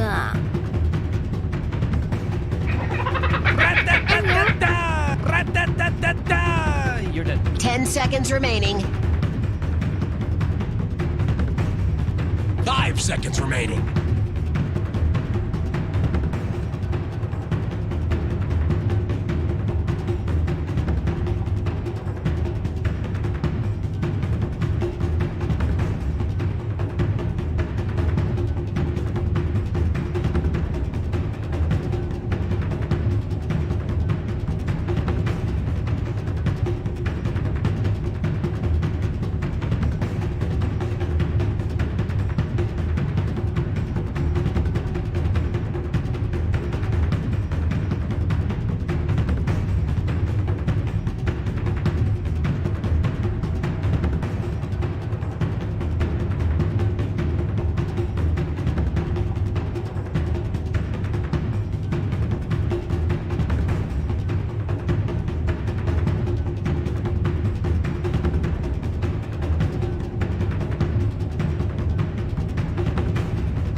Choose your hero.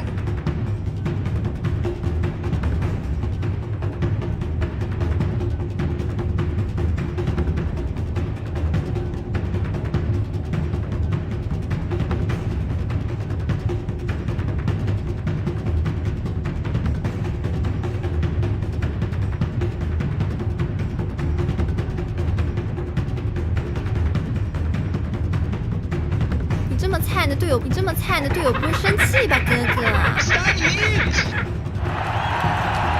？I'm dead. Normally.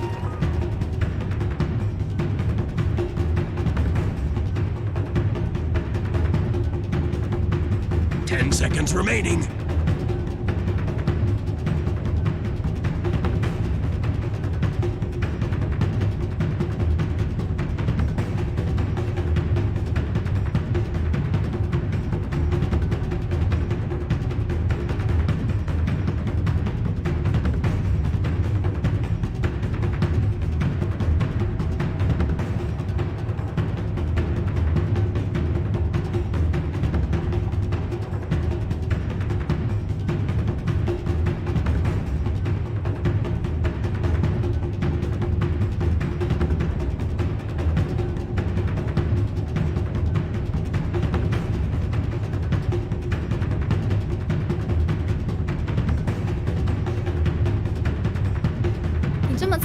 你这么菜，你的队友不会生气吧，哥哥？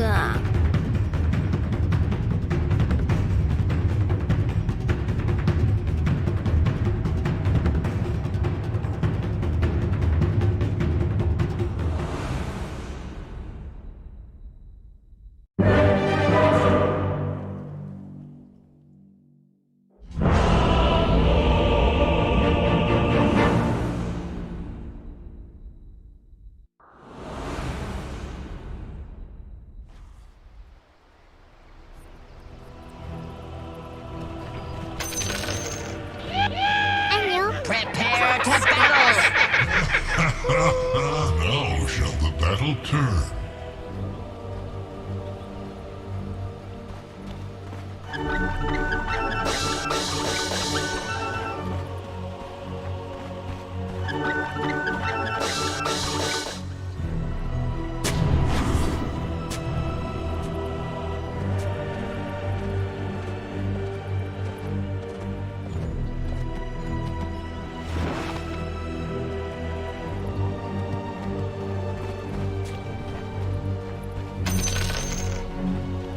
你这么菜，你的队友不会生气吧，哥哥？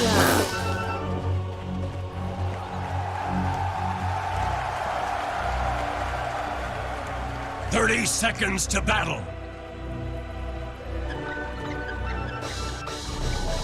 Crop Skax.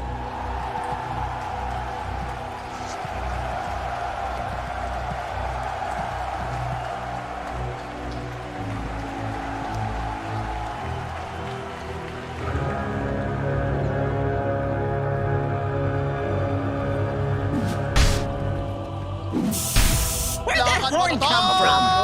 Normally.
Monkey King's gratitude is worth more than gold. Radiant's courier was caught in the crossfire.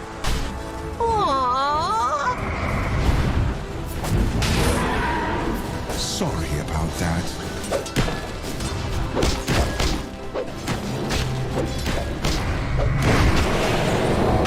Don't run off.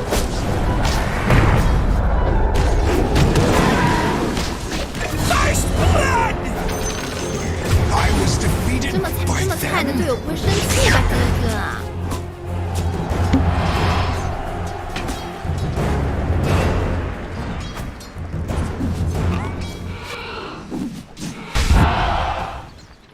The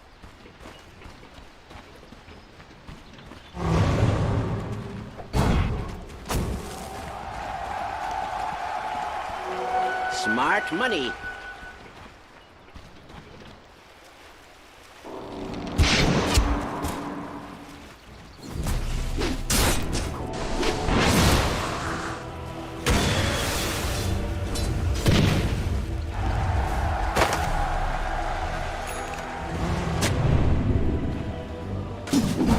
You dead.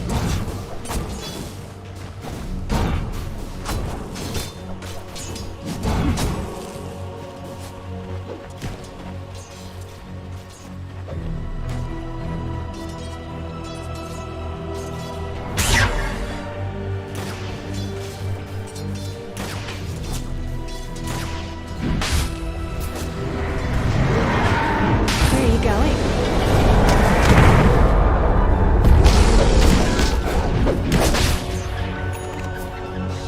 Dire's top tower is under attack.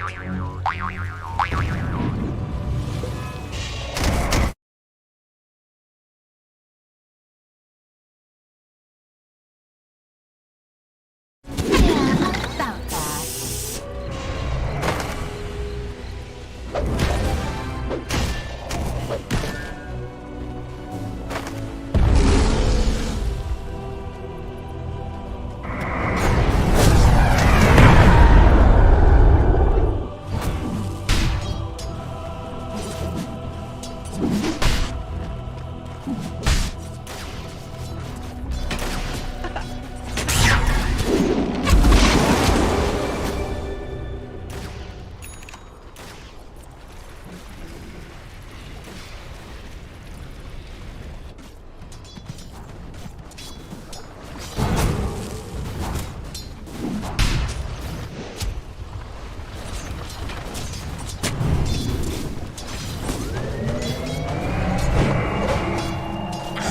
Run this way.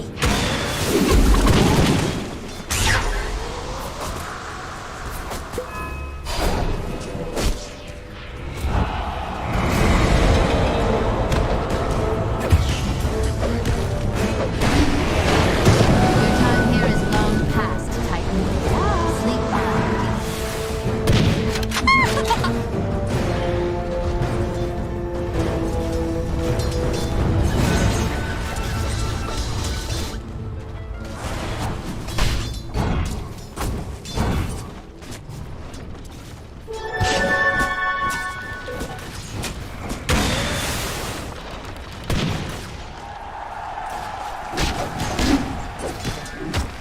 Unorthodox, but effective.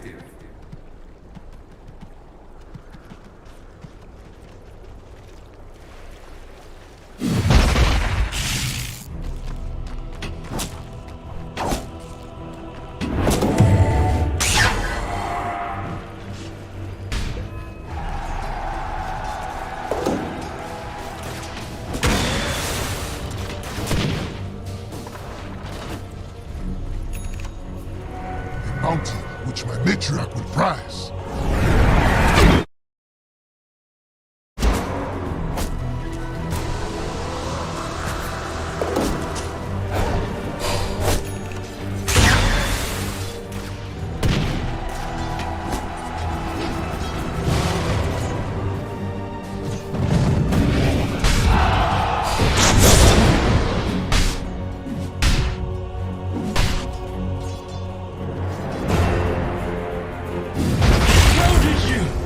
I faced down in the game. What made you think you?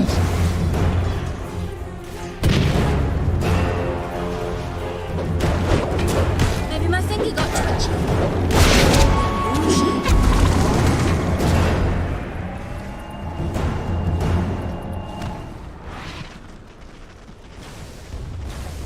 Radiant's bottom tower is under attack.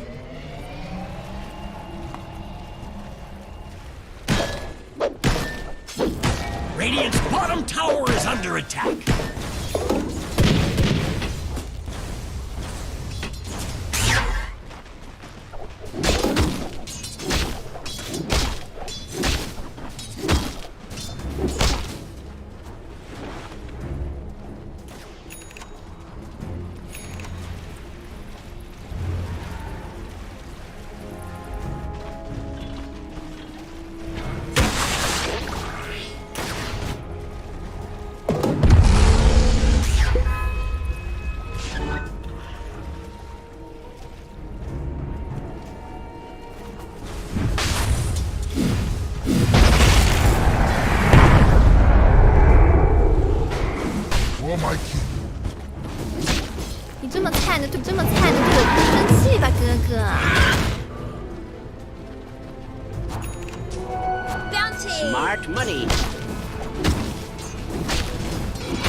poachers today, huh?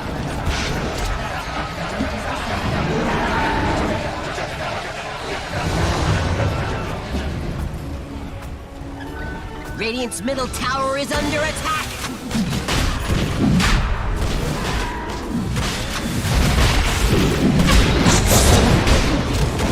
Double kill!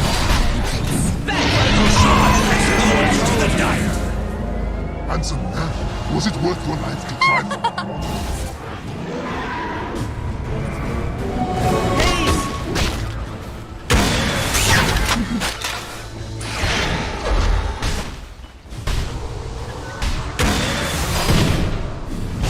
Radiant's middle tower is under attack. Killing spree! On edge!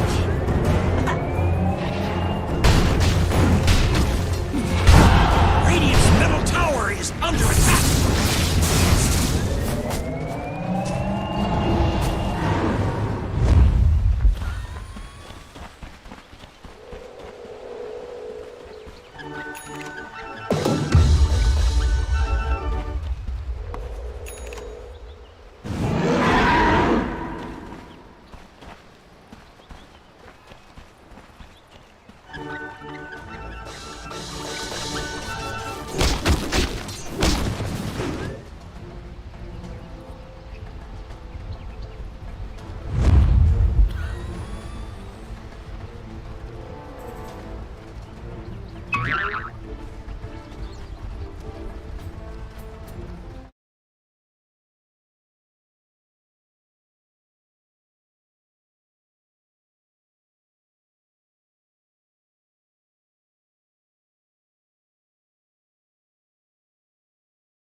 My just reward.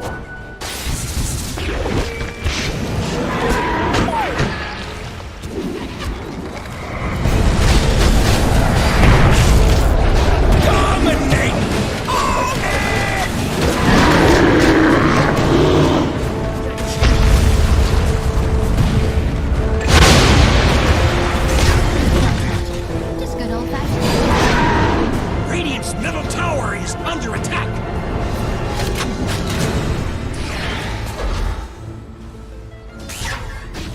Radiant's middle tower is under attack.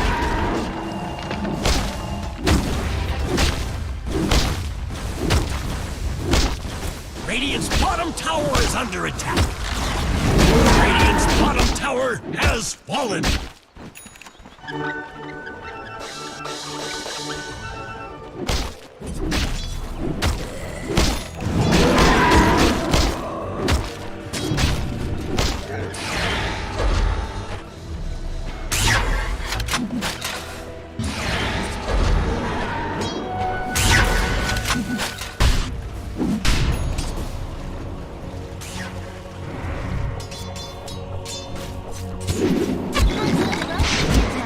Radiant's middle tower is under attack. Radiant structures are fortified.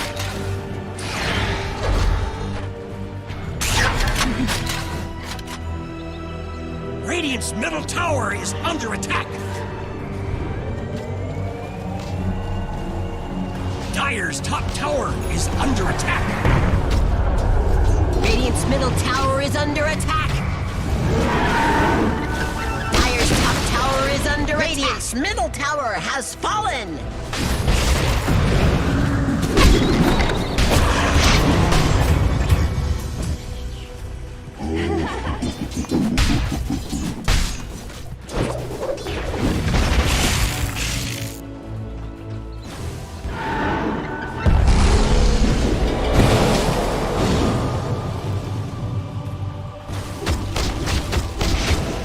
Killing spree! 你这么菜，你队友不会生气吧，哥哥？ Use it.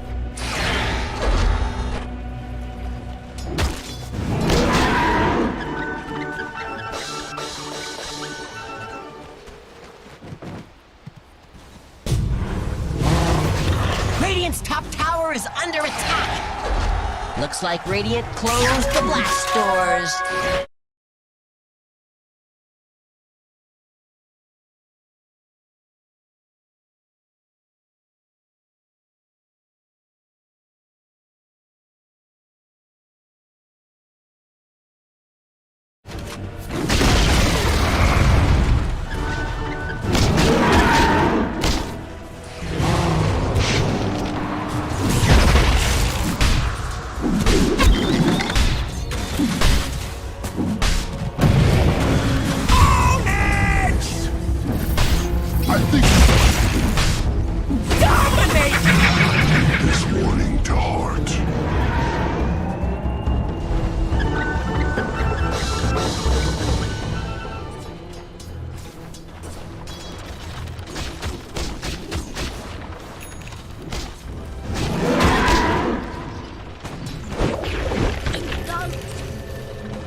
Radiant's middle tower is under attack.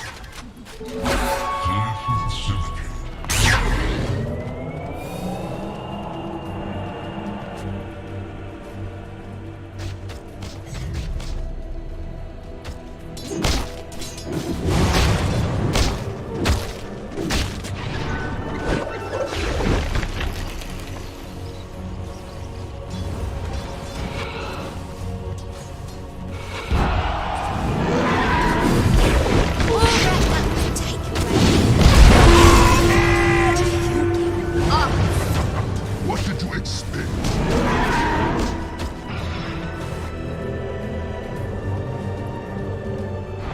Dire's top tower is under attack.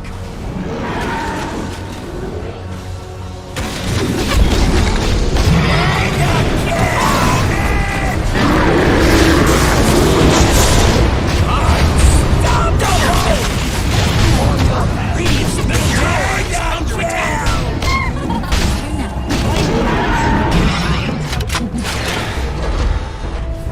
Radiant's bottom tower is under attack. Radiant structures are fortified.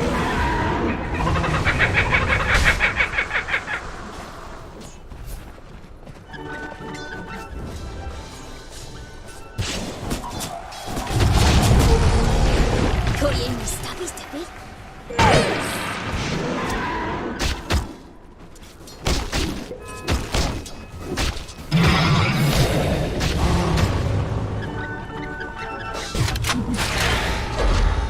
Radiant's bottom tower is under attack.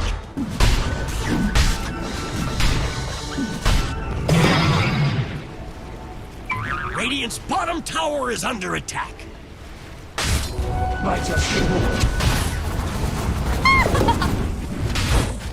Radiant's bottom tower is under attack.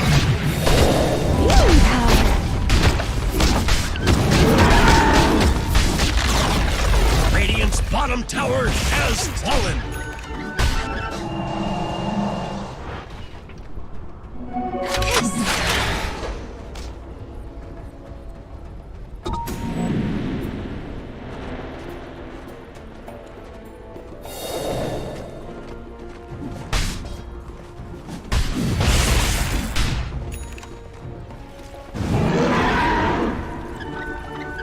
Dire's structures are fortified.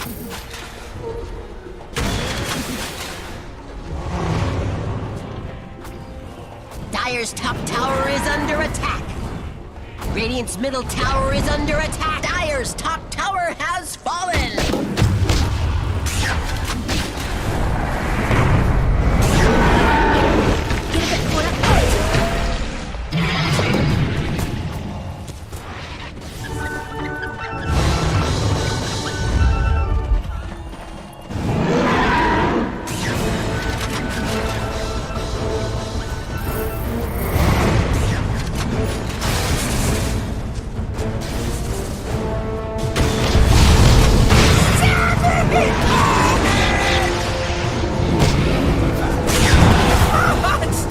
Double kill. Cheers to myself. I'll make an exception.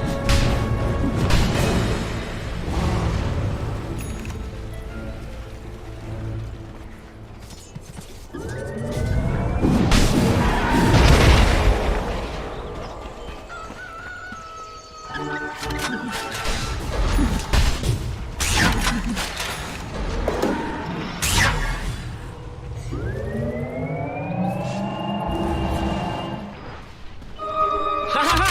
It's working!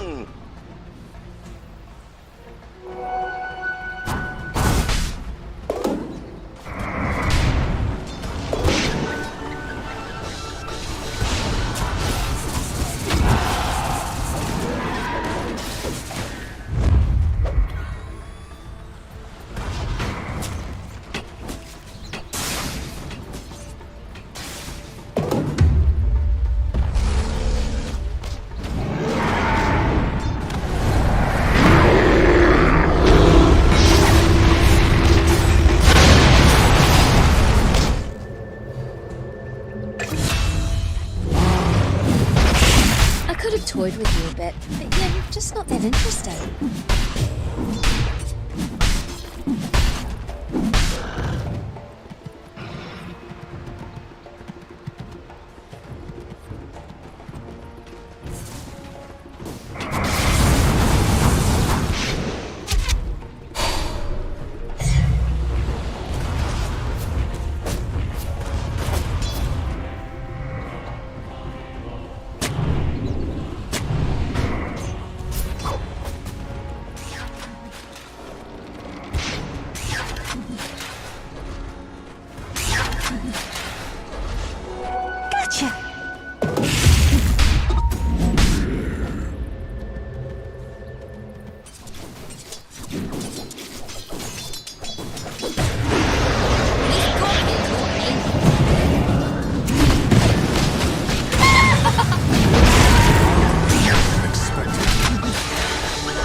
lucky. A den mother would have done much worse. Got ya. That's a bingo.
You know that trick you can only do once?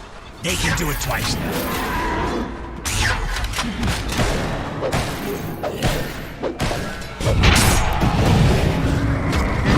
Killing spree! Middle tower is under attack!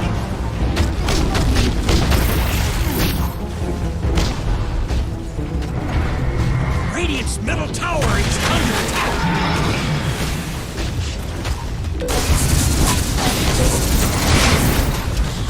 Radiant's middle tower is under attack!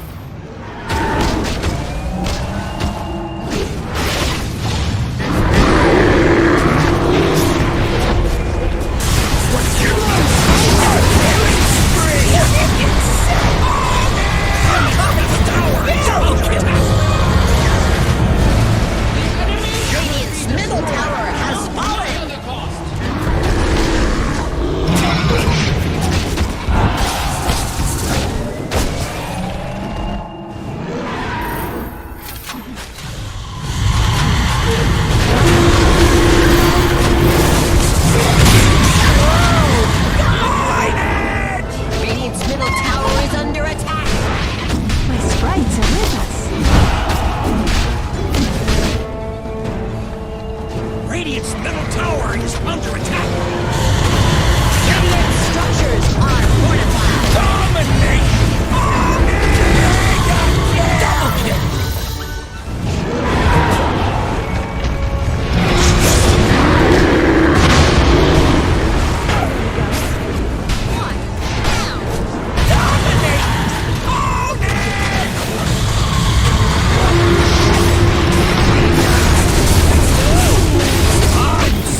bottom